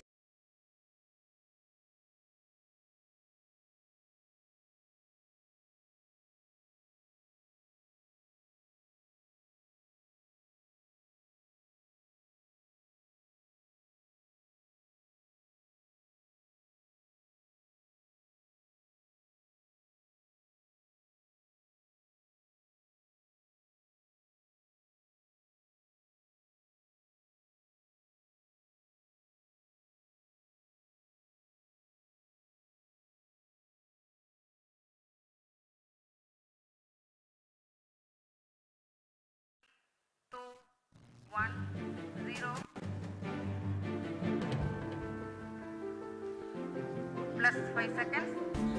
Lift off normal. Here we have a majestic liftoff of LVM-3 M4 rocket carrying India's prestigious Chandrayaan-3 spacecraft. P2 tracking. प्रज्वलन और सफलतापूर्ण 2, 1, 0.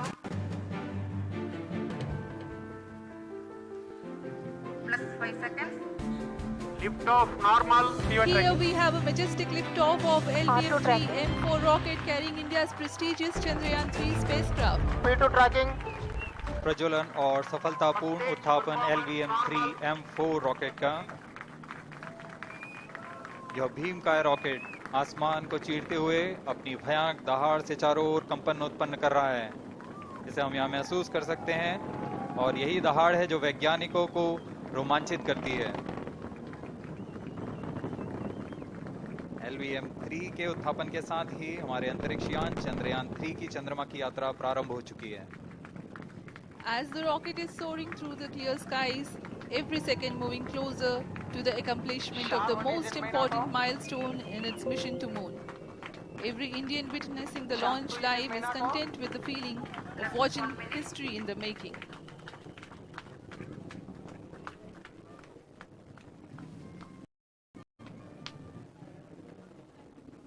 चंद्रमा की सतह पर अपना छाप छोड़ने के लिए चंद्रयान-3 अपने मिशन को पूरा करने निकल चुका है। वर्तमान में दोनों S200 स्टेप-ऑन बूस्टर सामान निष्पादन करते हुए अपनी निर्दिष्ट कक्षा की ओर बढ़ रहे हैं। Thrusting simultaneously, generating a peak thrust of close to 6,000 kilonewtons in vacuum. They are made of HTPB-based solid propellant, 204.5 tons in each strap-on. Close to 2 tons of propellant being burnt each second. S200 strap-on boosters का कुल प्रज्वलन काल 126 second का है और अभी अभी घोषणा की गई L110 स्टेज का भी प्रज्वलन शुरू हो चुका है। Apart from the strap-ons, the core stage has also commenced its operation. This stage, based on combination 200 stages are separated. of hyperbolic earth storable liquid propellants UH-25 and N2O4. Now the S200s have been separated. घटनाक्रम के अनुसार यह यान इस यान से S200 strap-on boosters को सफलतापूर्वक पृथक कर दिया गया है। यह काम सेपरेशन मोटर्स की मदद से किया जाता है। इसके बाद L110 तरल नोदक पर आधारित और विकास इंजन के साथ यह चरण सामान्य निष्पादन करता हुआ अपनी उद्दिष्ट कक्षा की ओर बढ़ रहा है।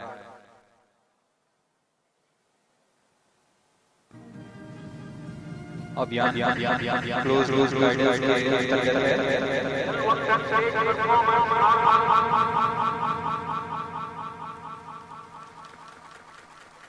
The trajectory of launch vehicle is closely following the prediction.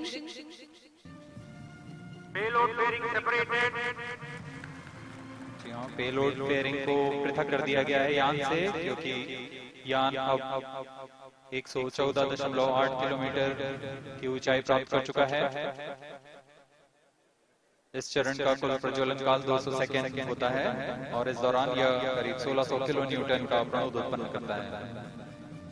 We are 220 seconds past the launch time.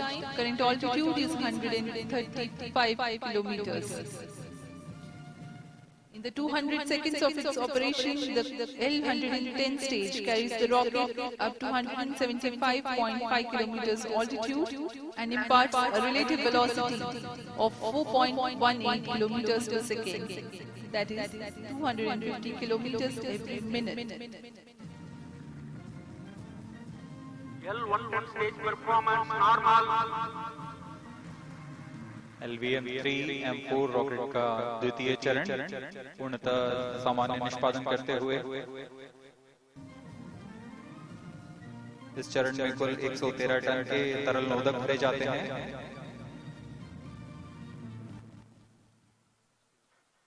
N2O4 तथा UH-25 अर्थ स्टोरेबल प्रोपेलेंट को ईंधन के रूप में प्रयोग किया जाता है इस चरण में।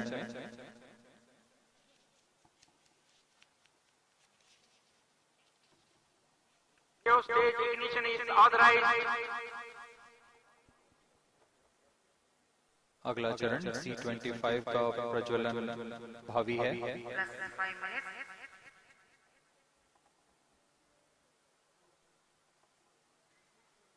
L110 stage thrust cut off and separated to C-25 ignition command. 25 ignition confirmed.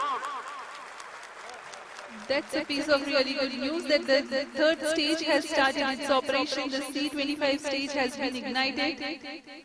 जी हाँ, एक बहुत ही जटिल प्रक्रिया होती है क्रायो इंजन का इग्निशन और इसके प्रज्वलन के साथ ही तालियों की गड़गड़ाहट से गूंज उठा है मिशन नियंत्रण कक्ष।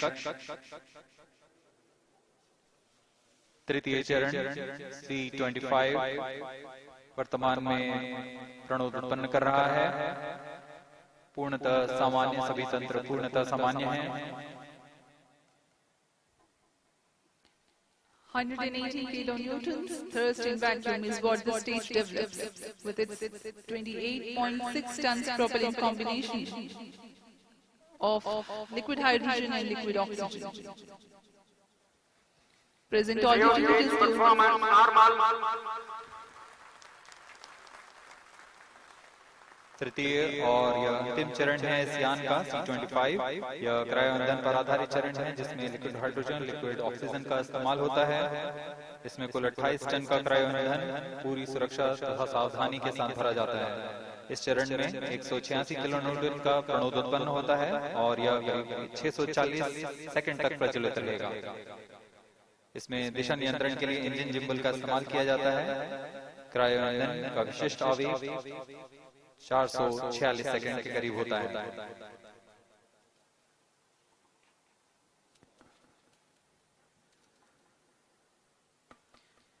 Currently, the rocket is at an altitude of 210 kilometers.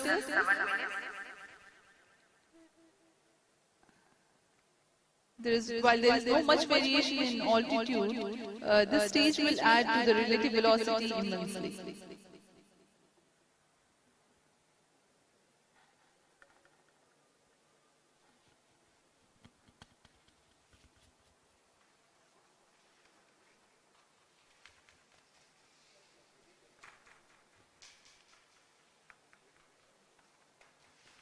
Cryostage performance normal.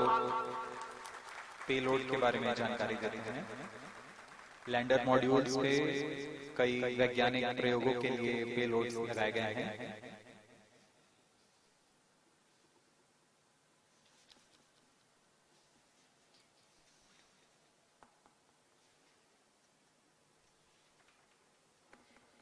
India's prestigious lunar landing spacecraft Chandrayaan-3 moving closer to its intended injection spot in the orbit. The propulsion module provides propulsion for earthbound maneuvers, translunar injection, and moonbound orbits. It also has a payload to study the spectral and polarimetric measurements of Earth and lunar orbit. The abbreviated name of the payload is SHAPE. Among the payloads of the lander module, the following are included. A landway probe called Rambha to measure the near-surface plasma density, that is the density of ions and electrons, and its changes with time. The second payload is Chandra's Surface Thermophysical Experiment or CHASTE to measure thermal properties of lunar surface near polar regions. To measure the seismicity around the landing site and delineating the structure of the lunar crust and mantle, payload ILSL is there. The rover, after its descent, will further scientific study objectives through its own payloads. For better understanding of chemical and mineralogical composition of lunar surface, LIBS or laser-induced breakdown spectroscope is included. Another payload is the alpha particle X-ray spectrometer. जी हाँ, lander module में 3 payload हैं, rover में 2 और propulsion module में 1 payload भेजा गया है। चंद्रयान 3 के स्वदेशी लैंडर और रोवर में नितभारों का इस्तेमाल किया जा रहा है। यह अंतर्ग्रही मिशन के लिए भी आवश्यक तकनीकों का प्रदर्शन करेंगे। लैंडर के पास यह क्षमता है कि वह चंद्रमा की उबड़-खाबड़ सतह में भी बड़ी सावधानी से उतर सकेगा और रोवर को बाहर लाने के लिए और संचार सुविधाएं प्रदान करने के लिए सक्षम होगा। चंद्रयान 3 के लैंडर और रोवर में कुल 6 नितभार हैं। Radio astronomy of moon bound hyper sensitive ionosphere and atmosphere, जिसे शॉर्ट में रंभा कहा जाता है, यह चंद्रमा की सतह के पास प्लाज्मा के घनत्व तथा समय के साथ बदलाव का मापन करेगा। इसके बाद चंद्र सरफेस थर्मोफिजिकल एक्सपेरिमेंट चंद्रमा के ध्रुवीय सतह के आसपास की थर्मल प्रॉपर्टीज का मापन करेगा। Instrument for lunar seismic activity landing site के आसपास के क्षेत्र में भूकंप जैसी गतिविधियों का पता लगाएगा। रोवर में चंद्रमा की सतह के तत्वात्मक विश्लेषण के लिए लेजर इंड्यूस्ड ब्रेकडाउन स्पेक्ट्रोस्कोप और अल्फा पार्टिकल एक्सरे स्पेक्ट्रोस्कोप इसका इस्तेमाल किया जा रहा है। एक बहुत ही दिलचस्प वैज्ञानिक निर्धार है shape स्पेक्ट्रोपोलैरिमेट्री of habitable planet earth, जो कि चंद्रमा से पृथ्वी से परावर्तित नियर इंफ्रारेड किरणों का विश्लेषण दूसरे जीवन सहायक ग्रहों को खोजने में मदद करेगा।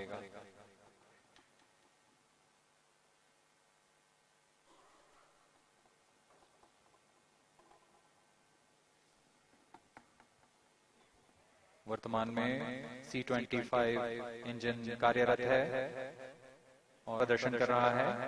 अब हम प्रमोशन से 700 सेकंड की दूरी पर आ चुके हैं। सापेक्ष गति 6.5 किलोमीटर प्रति सेकंड, ऊंचाई 191 kilometre.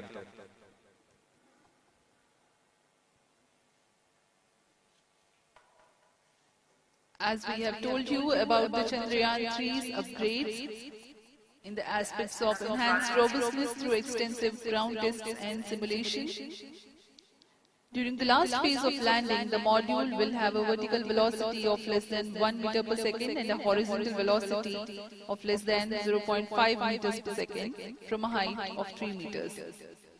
The lander legs are designed to be robust enough to thrive the impact. The cameras are tuned to take pictures ahead of the landing and enable intelligent decision-making for choice of best location to land, avoiding craters and boulders on lunar surface. The successive pictures will also enable the craft to determine its horizontal and vertical velocity in real time. Laser Doppler velocity sensor is an upgrade in Chandrayaan-3 over its predecessor. It helps to determine instantaneous velocity of craft. Insights into the behavior of Chandrayaan-2 in the last few minutes of its descent has revealed to the scientists the necessity for upgrading the guidance algorithm. Inputs from various sensors are used by the autonomous navigation guidance algorithm of Chandrayaan-3 to plan the flight path to the most suitable landing spot. The engines of Chandrayaan-3 are capable of more gradual throttling also.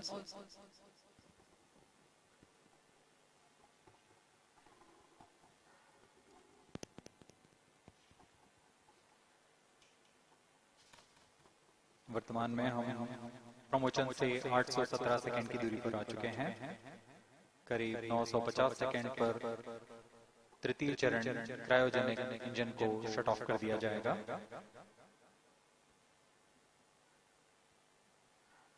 और उचित अभिवृद्धि प्राप्त कर चंद्रयान-3 को यान से पृथक कर दिया जाएगा। चंद्रयान-3 को LVM-3M4 द्वारा इलिप्टिकल पार्किंग ऑर्बिट में लॉन्च करने के पश्चात 170 किलोमीटर की पेरिजी पर क्रमशः 5 बार मैन्यूवरिंग कमांड दिया जाएगा।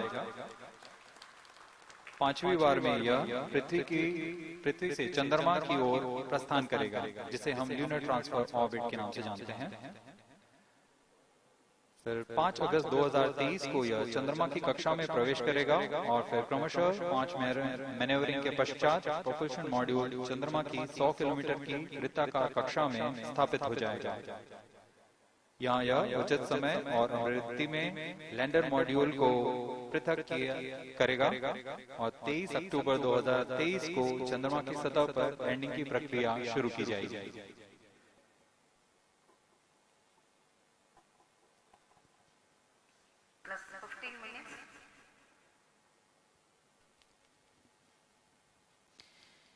We have come close to 900 seconds after the launch.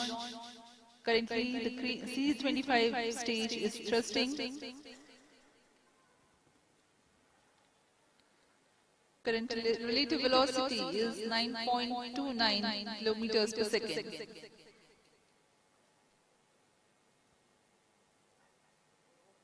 जी हाँ, कुछ ही क्षणों में हम देखेंगे तृतीय चरण LVM-3M4 रॉकेट का चंद्रयान को उद्दिष्ट कक्षा की ओर ले जा रहा है और उद्दिष्ट कक्षा प्राप्त होते ही और उचित अभिवृद्धि प्राप्त होते ही चंद्रयान-3 को अंतःक्षेपित कर दिया जाएगा।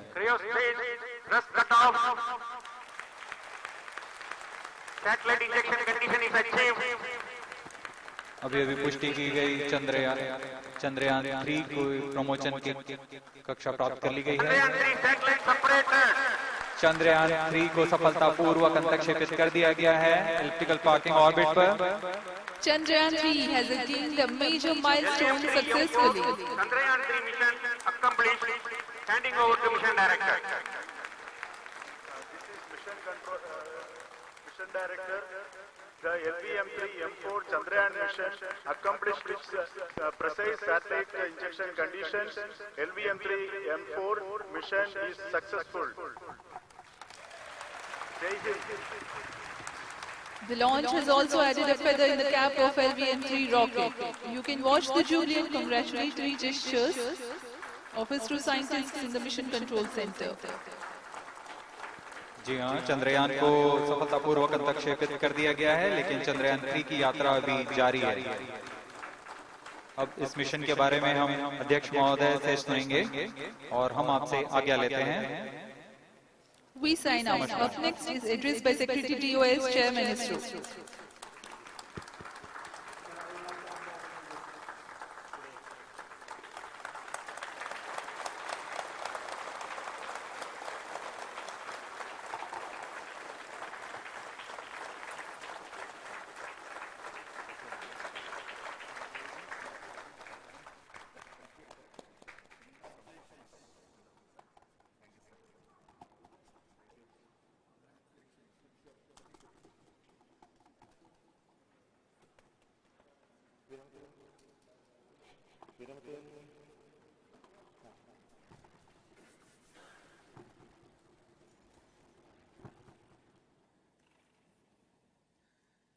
Congratulations, India.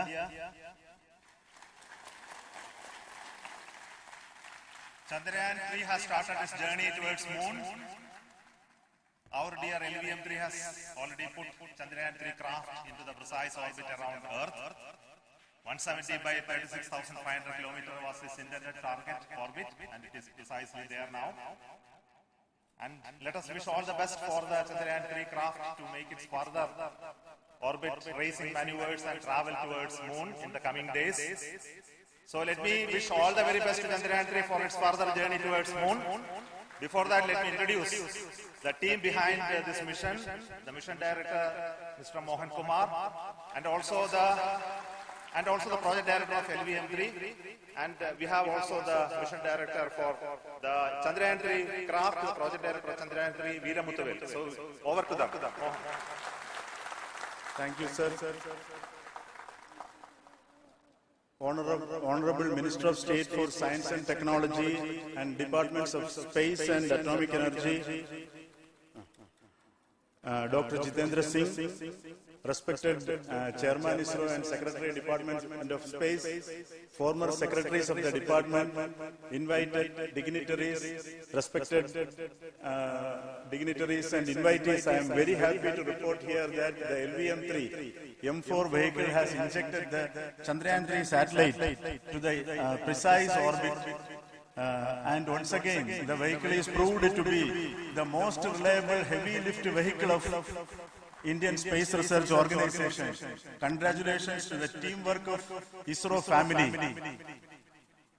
I would like to appraise three things here. The vehicle systems are in the continuous process of quality improvement, especially in the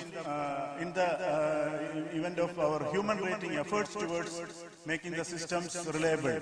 Secondly, the payload also, capability of the payload also is improved by mission strategies as well as vehicle engineering approaches.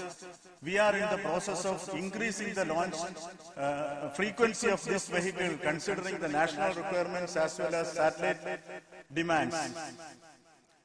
Here, so many improvements we have incorporated in this vehicle. For example, the S200 nozzles, they are processed exactly as per the human rating standards, enabling us to have 100% NDT and the 2, 1, 0. Plus 5 seconds. Lift-off normal. Here we have a majestic lift-off of LVM-3 M4 rocket carrying India's prestigious Chandrayaan 3 spacecraft. P2 tracking. प्रज्वलन और सफलतापूर्ण उत्थापन LVM-3 M4 rocket का। यह भीमकाय rocket आसमान को चीरते हुए अपनी भयानक दहाड़ से चारों ओर कंपन उत्पन्न कर रहा है, जिसे हम यहाँ महसूस कर सकते हैं, और यही दहाड़ है जो वैज्ञानिकों को रोमांचित करती है। LVM-3 के उत्थापन के साथ ही हमारे अंतरिक्ष यान चंद्रयान 3 की चंद्रमा की यात्रा प्रारंभ हो चुकी है। As the rocket is soaring through the clear skies, every second moving closer to the accomplishment of the most important milestone in its mission to moon. Every Indian witnessing the launch live is content with the feeling of watching history in the making. Second.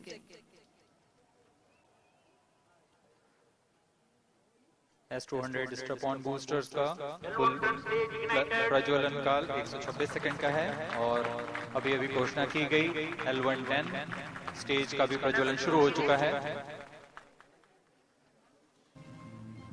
Apart from the strap-ons, the core stage has also commenced its operation. This stage, based on combination 200 stages are separated. of hyperbolic earth storable liquid propellants UH-25 and N2O4. Now the S200s have been separated. घटनाक्रम के अनुसार यह यान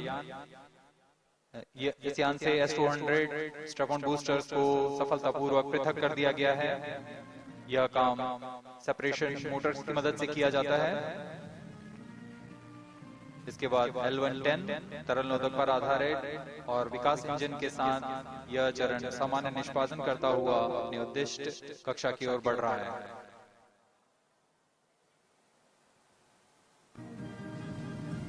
अब यान close guidance के अंतर्गत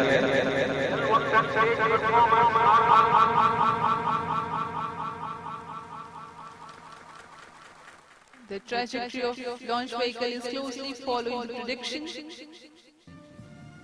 Payload fairing separated. Payload fairing को पृथक कर दिया गया है यान से, क्योंकि यान अब 114.8 किलोमीटर की ऊंचाई प्राप्त कर चुका है। इस चरण का कुल प्रज्वलन काल 200 सेकेंड होता है और इस दौरान यह करीब 1600 किलो न्यूटन का प्रणोद उत्पन्न करता है। We are 220 seconds past the launch time. Current altitude is 135 kilometers. In the 200 seconds of its operation, the L110 stage carries the rocket up to 175.5 kilometers altitude and imparts a relative velocity of 4.18 kilometers per second. That is 250 kilometers every minute.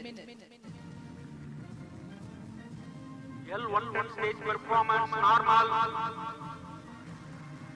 LVM-3M4 rocket का द्वितीय चरण पूर्णतः सामान्य निष्पादन करते हुए इस चरण में कुल 113 टन के तरल नोदक भरे जाते हैं।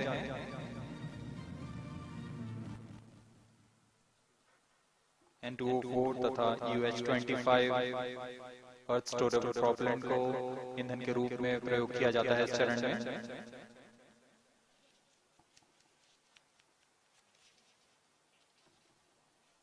Stage ignition is authorized. अगला चरण C-25 का प्रज्वलन भावी है।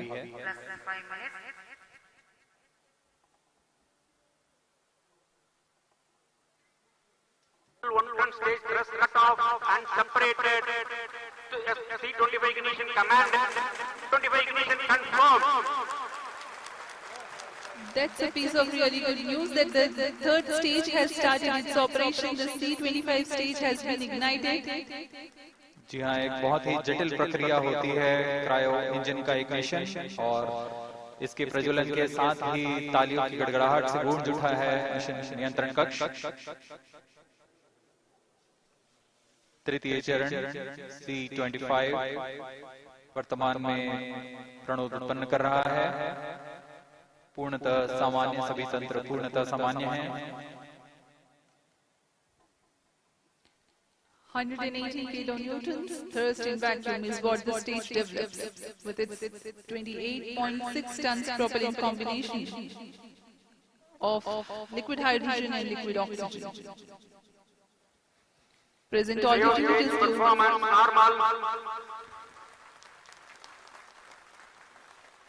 तृतीय और यह अंतिम चरण है इस यान का C-25। यह क्रायो ईंधन पर आधारित चरण है जिसमें लिक्विड हाइड्रोजन लिक्विड ऑक्सीजन का इस्तेमाल होता है। इसमें कुल 28 टन का क्रायो ईंधन पूरी सुरक्षा तथा सावधानी के साथ भरा जाता है।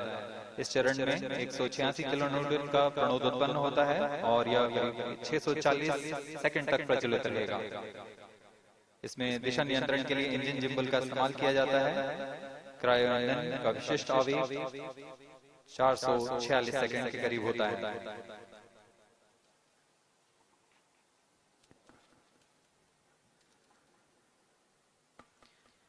Currently, the rocket is at an altitude of 210 kilometers.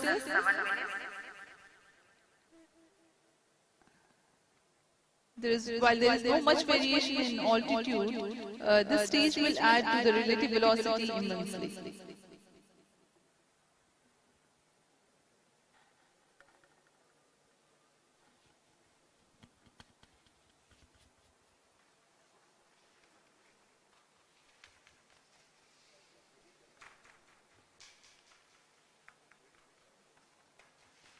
Creo stage performance normal. Payload के बारे में जानकारी देते हैं। लैंडर मॉड्यूल्स पे कई वैज्ञानिक प्रयोगों के लिए पेलोड्स लगाए गए हैं।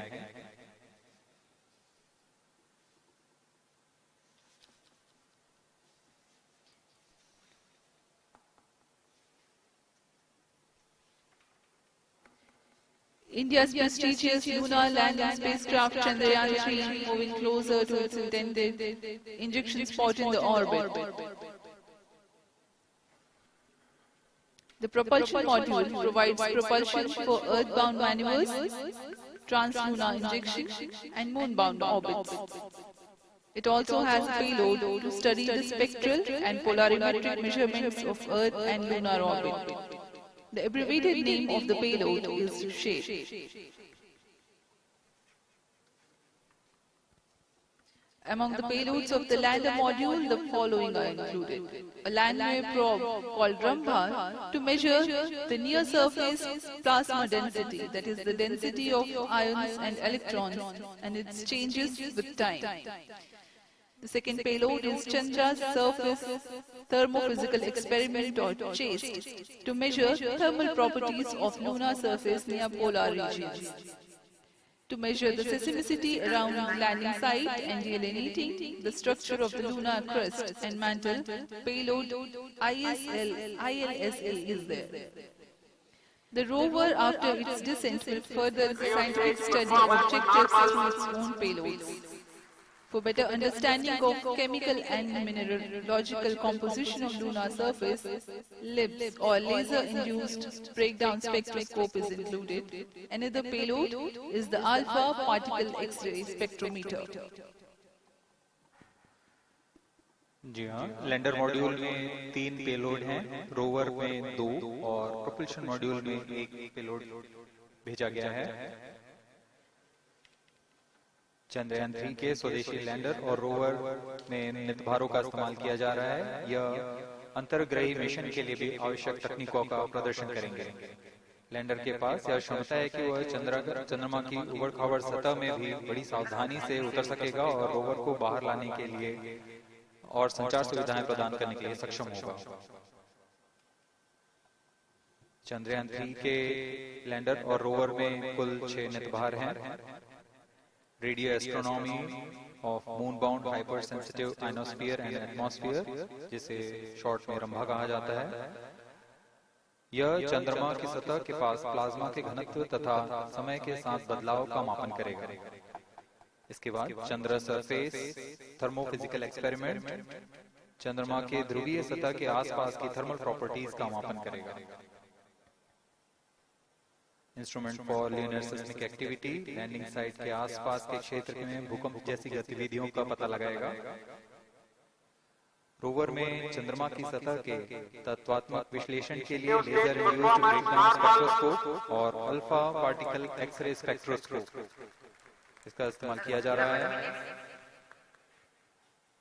एक बहुत ही दिलचस्प वैज्ञानिक निर्धार है shape स्पेक्ट्रोपोलैरिमेट्री of habitable planet earth, जो कि चंद्रमा से पृथ्वी से परावर्तित नियर इंफ्रारेड किरणों का विश्लेषण दूसरे जीवन सहायक ग्रहों को खोजने में मदद करेगा।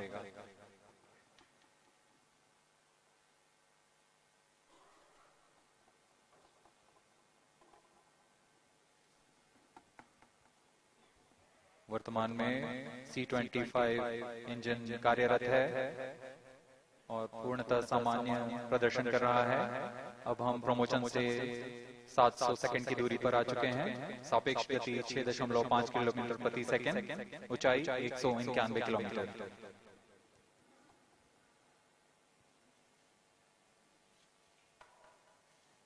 As we have told you about the Chandrayaan-3's upgrades in the aspects of enhanced robustness through extensive ground tests and simulation, during the last phase of landing, the module will have a vertical velocity of less than 1 meter per second and a horizontal velocity of less than 0.5 meters per second from a height of 3 meters.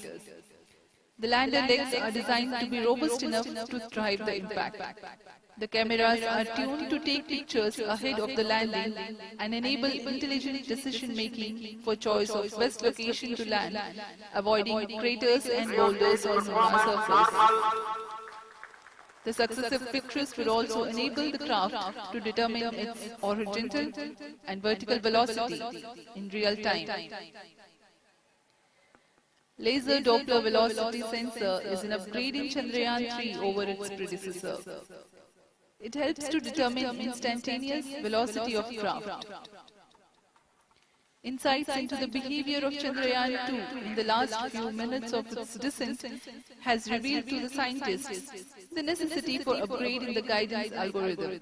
Inputs from various sensors are used by the autonomous navigation guidance algorithm of Chandrayaan-3 to plan the flight path to the most suitable landing spot. The engines of Chandrayaan-3 are capable of more gradual throttling also.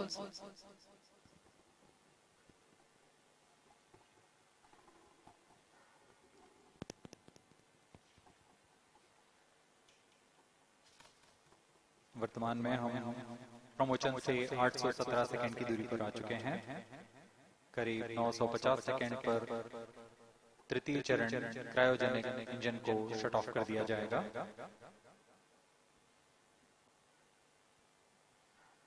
और उचित अभिवृद्धि प्राप्त कर चंद्रयान-3 को यान से पृथक कर दिया जाएगा।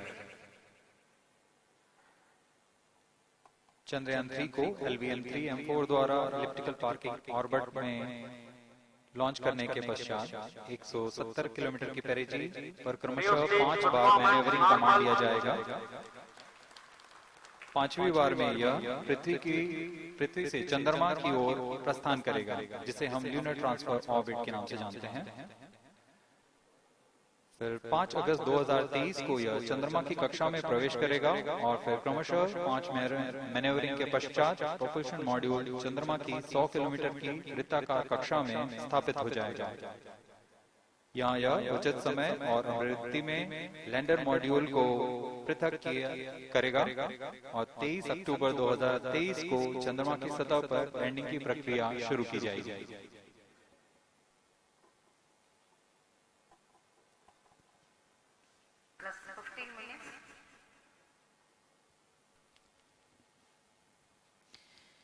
We have come close to 900 seconds after the launch. Currently, the C-25 stage is thrusting. Current relative velocity is 9.29 kilometers per second.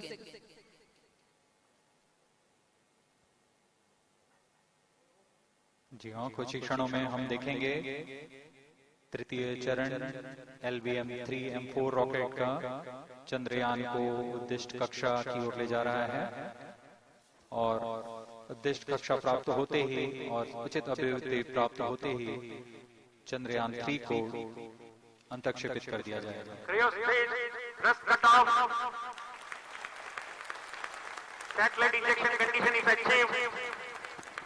अभी पुष्टि की गई चंद्रयान-3 को प्रमोशन की कक्षा प्राप्त कर ली गई है।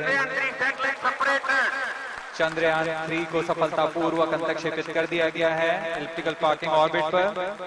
Chandrayaan-3 has attained a major milestone successfully. Chandrayaan-3 mission accomplished. Handing over to mission director. This is mission control, mission director.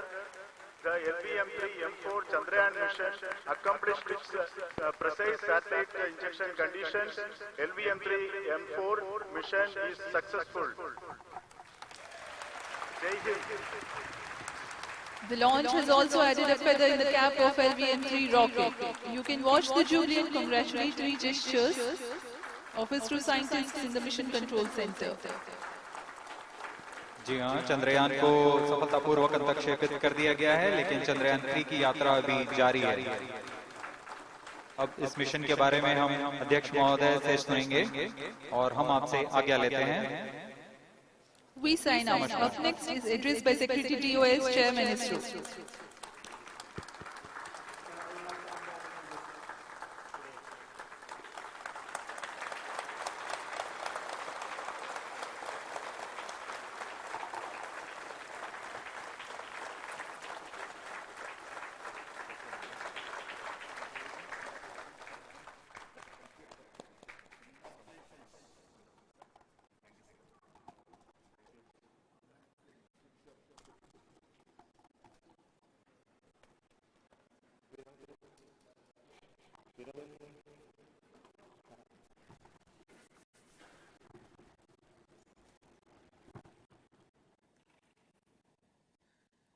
Congratulations, India.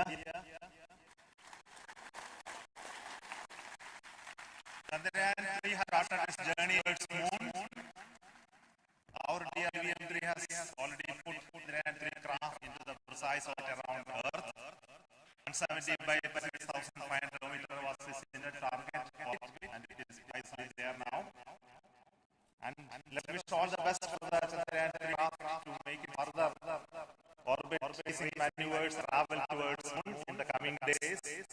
So let me wish all the very best Chandrayaan 3 for its further journey towards moon. For that, let me introduce the team behind the mission director, Mr. Mohan Kumar, also the project director of LVM-3, and we have also the director for the Chandrayaan craft, project director for Chandrayaan Veera Muthuvel. So over to them, Mohan. Thank you, sir. Honorable Minister of State for Science, Technology and Department of Space and Atomic Energy, Dr. Jitendra Singh, respected Chairman ISRO and Secretary Department of Space, former secretaries of the department, invited dignitaries, respected dignitaries, invitees. I am very happy to hear that the LVM-3 M4 vehicle has injected Chandrayaan satellite to the precise orbit.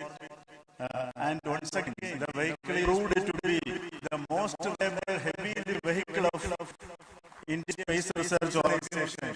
Congratulations to the teamwork of ISRO of MIDI. I would like to appraise three things here.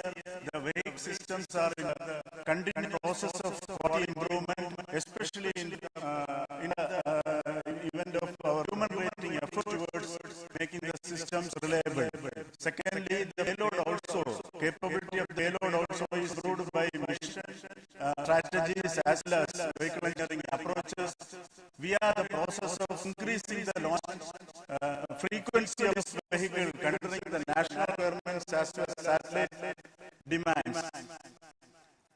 Here, so many improvements have incorporated in this vehicle. For example, the S100 nozzles, they are processed exactly as the human rate standards, enabling us to have 100% validity and 2, 1, 0.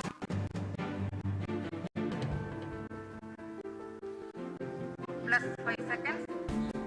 Lift-off normal. Here we have a majestic lift-off of LVM-3 M4 rocket carrying India's prestigious Chandrayaan 3 spacecraft. P2 tracking. प्रज्वलन और सफलतापूर्ण उत्थापन LVM-3 M4 rocket का। यह भीमकाय rocket आसमान को चीरते हुए अपनी भयानक दहाड़ से चारों ओर कंपन उत्पन्न कर रहा है, जिसे हम यहाँ महसूस कर सकते हैं, और यही दहाड़ है जो वैज्ञानिकों को रोमांचित करती है। LVM-3 के उत्थापन के साथ ही हमारे अंतरिक्ष यान चंद्रयान 3 की चंद्रमा की यात्रा प्रारंभ हो चुकी है। As the rocket is soaring through the clear skies, every second moving closer to the accomplishment of the most important milestone in its mission to moon. Every Indian witnessing the launch live is content with the feeling of watching history in the making.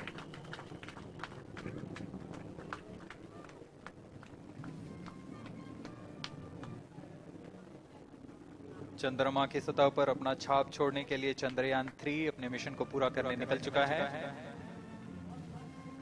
वर्तमान में दोनों S-200 step on booster सामान निष्पादन करते हुए अपनी निर्दिष्ट कक्षा की ओर बढ़ रहे हैं। S-200 motors thrusting simultaneously, generating a peak thrust of close to 6,000 kilonewtons in vacuum. They are made of HTPB-based solid propellant, 204.5 tons in each strap-on. Close to 2 tons of propellant being burnt each second. S-200 strap-on boosters का कुल प्रज्वलन काल 126 second का है और अभी अभी घोषणा की गई L110 स्टेज का भी प्रज्वलन शुरू हो चुका है। Apart from the strap-ons, the core stage has also commenced its operation. This stage, based on combination 200 stages are separated.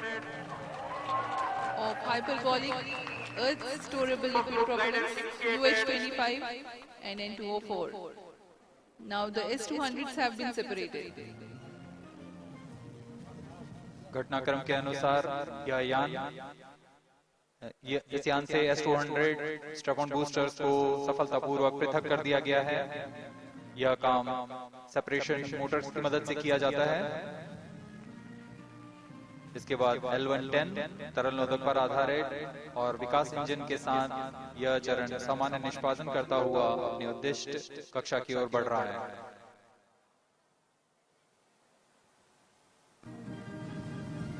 अब यान क्लोज गाइडेंस के अंतर्गत है।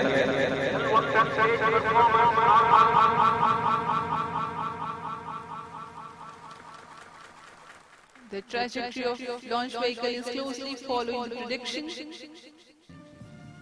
Payload bearing separated. Payload fairing को पृथक कर दिया गया है यान से, क्योंकि यान अब 114.8 किलोमीटर की ऊंचाई प्राप्त कर चुका है। इस चरण का कुल प्रज्वलन काल 200 सेकेंड होता है और इस दौरान यह करीब 1600 किलो न्यूटन का प्रणोद उत्पन्न करता है। We are 220 seconds past the launch time. Current altitude is 135 kilometers. In the 200 seconds of its operation, the L110 stage carries the rocket up to 175.5 kilometers altitude and imparts a relative velocity of 4.18 kilometers per second. That is 250 kilometers every minute. L110 stage performance normal. LVM-3M4 rocket का द्वितीय चरण पूर्णतः सामान्य निष्पादन करते हुए इस चरण में कुल 113 टन के तरल नोदक भरे जाते हैं।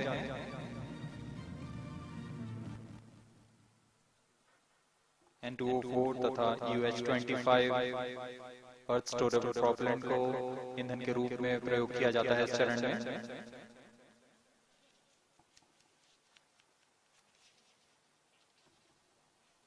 Stage ignition is authorized. अगला चरण C-25 का प्रज्वलन भावी है।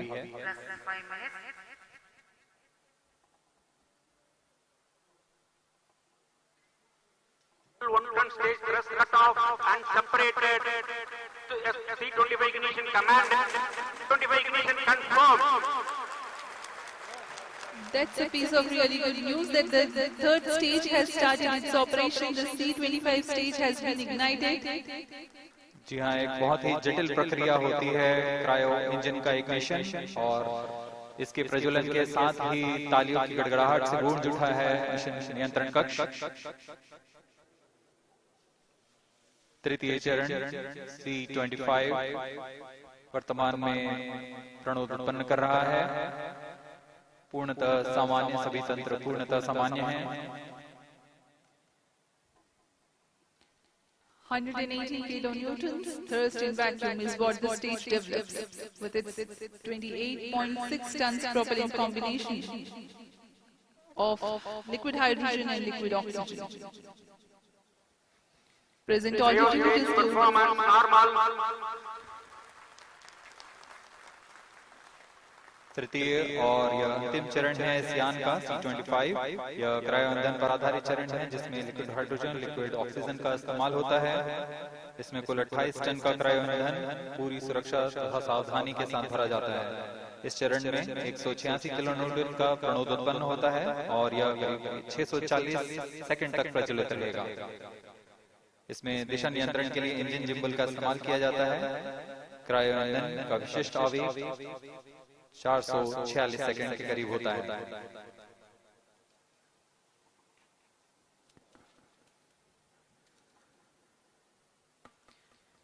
Currently, the rocket is at an altitude of 210 kilometers.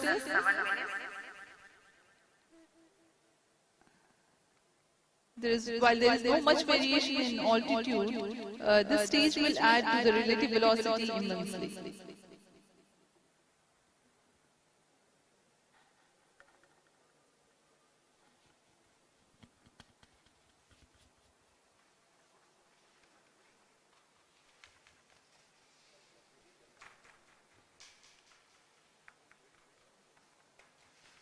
Cryo stage performance normal.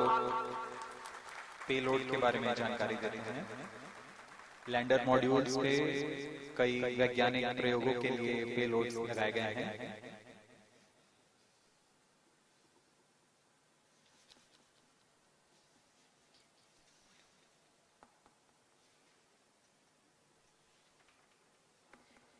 India's prestigious lunar landing spacecraft Chandrayaan-3 moving closer to its intended injection spot in the orbit. The propulsion module provides propulsion for earthbound maneuvers, translunar injection, and moonbound orbits. It also has a payload to study the spectral and polarimetric measurements of Earth and lunar orbit. The abbreviated name of the payload is SHAPE. Among the payloads of the lander module, the following are included. A landway probe called Rambha to measure the near-surface plasma density, that is the density of ions and electrons, and its changes with time. The second payload is Chandra's Surface Thermophysical Experiment or CHASTE to measure thermal properties of lunar surface near polar regions. To measure the seismicity around landing site and delineating the structure of the lunar crust and mantle, payload ILSL is there. The rover, after its descent, will further scientific study objectives through its own payloads. For better understanding of chemical and mineralogical composition of lunar surface, LIBS or laser-induced breakdown spectroscope is included. Another payload is the alpha particle X-ray spectrometer. जी हाँ, lander module में 3 payload हैं, rover में 2 और propulsion module में 1 payload भेजा गया है। चंद्रयान 3 के स्वदेशी लैंडर और रोवर में नितभारों का इस्तेमाल किया जा रहा है। यह अंतर्ग्रही मिशन के लिए भी आवश्यक तकनीकों का प्रदर्शन करेंगे। लैंडर के पास यह क्षमता है कि वह चंद्रमा की उबड़-खाबड़ सतह में भी बड़ी सावधानी से उतर सकेगा और रोवर को बाहर लाने के लिए और संचार सुविधाएं प्रदान करने के लिए सक्षम होगा। चंद्रयान 3 के लैंडर और रोवर में कुल 6 नितभार हैं।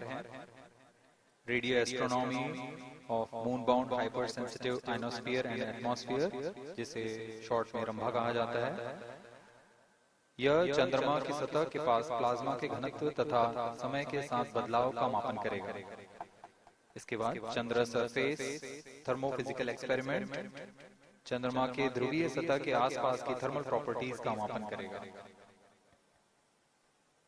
Instrument for lunar seismic activity landing site के आसपास के क्षेत्र में भूकंप जैसी गतिविधियों का पता लगाएगा।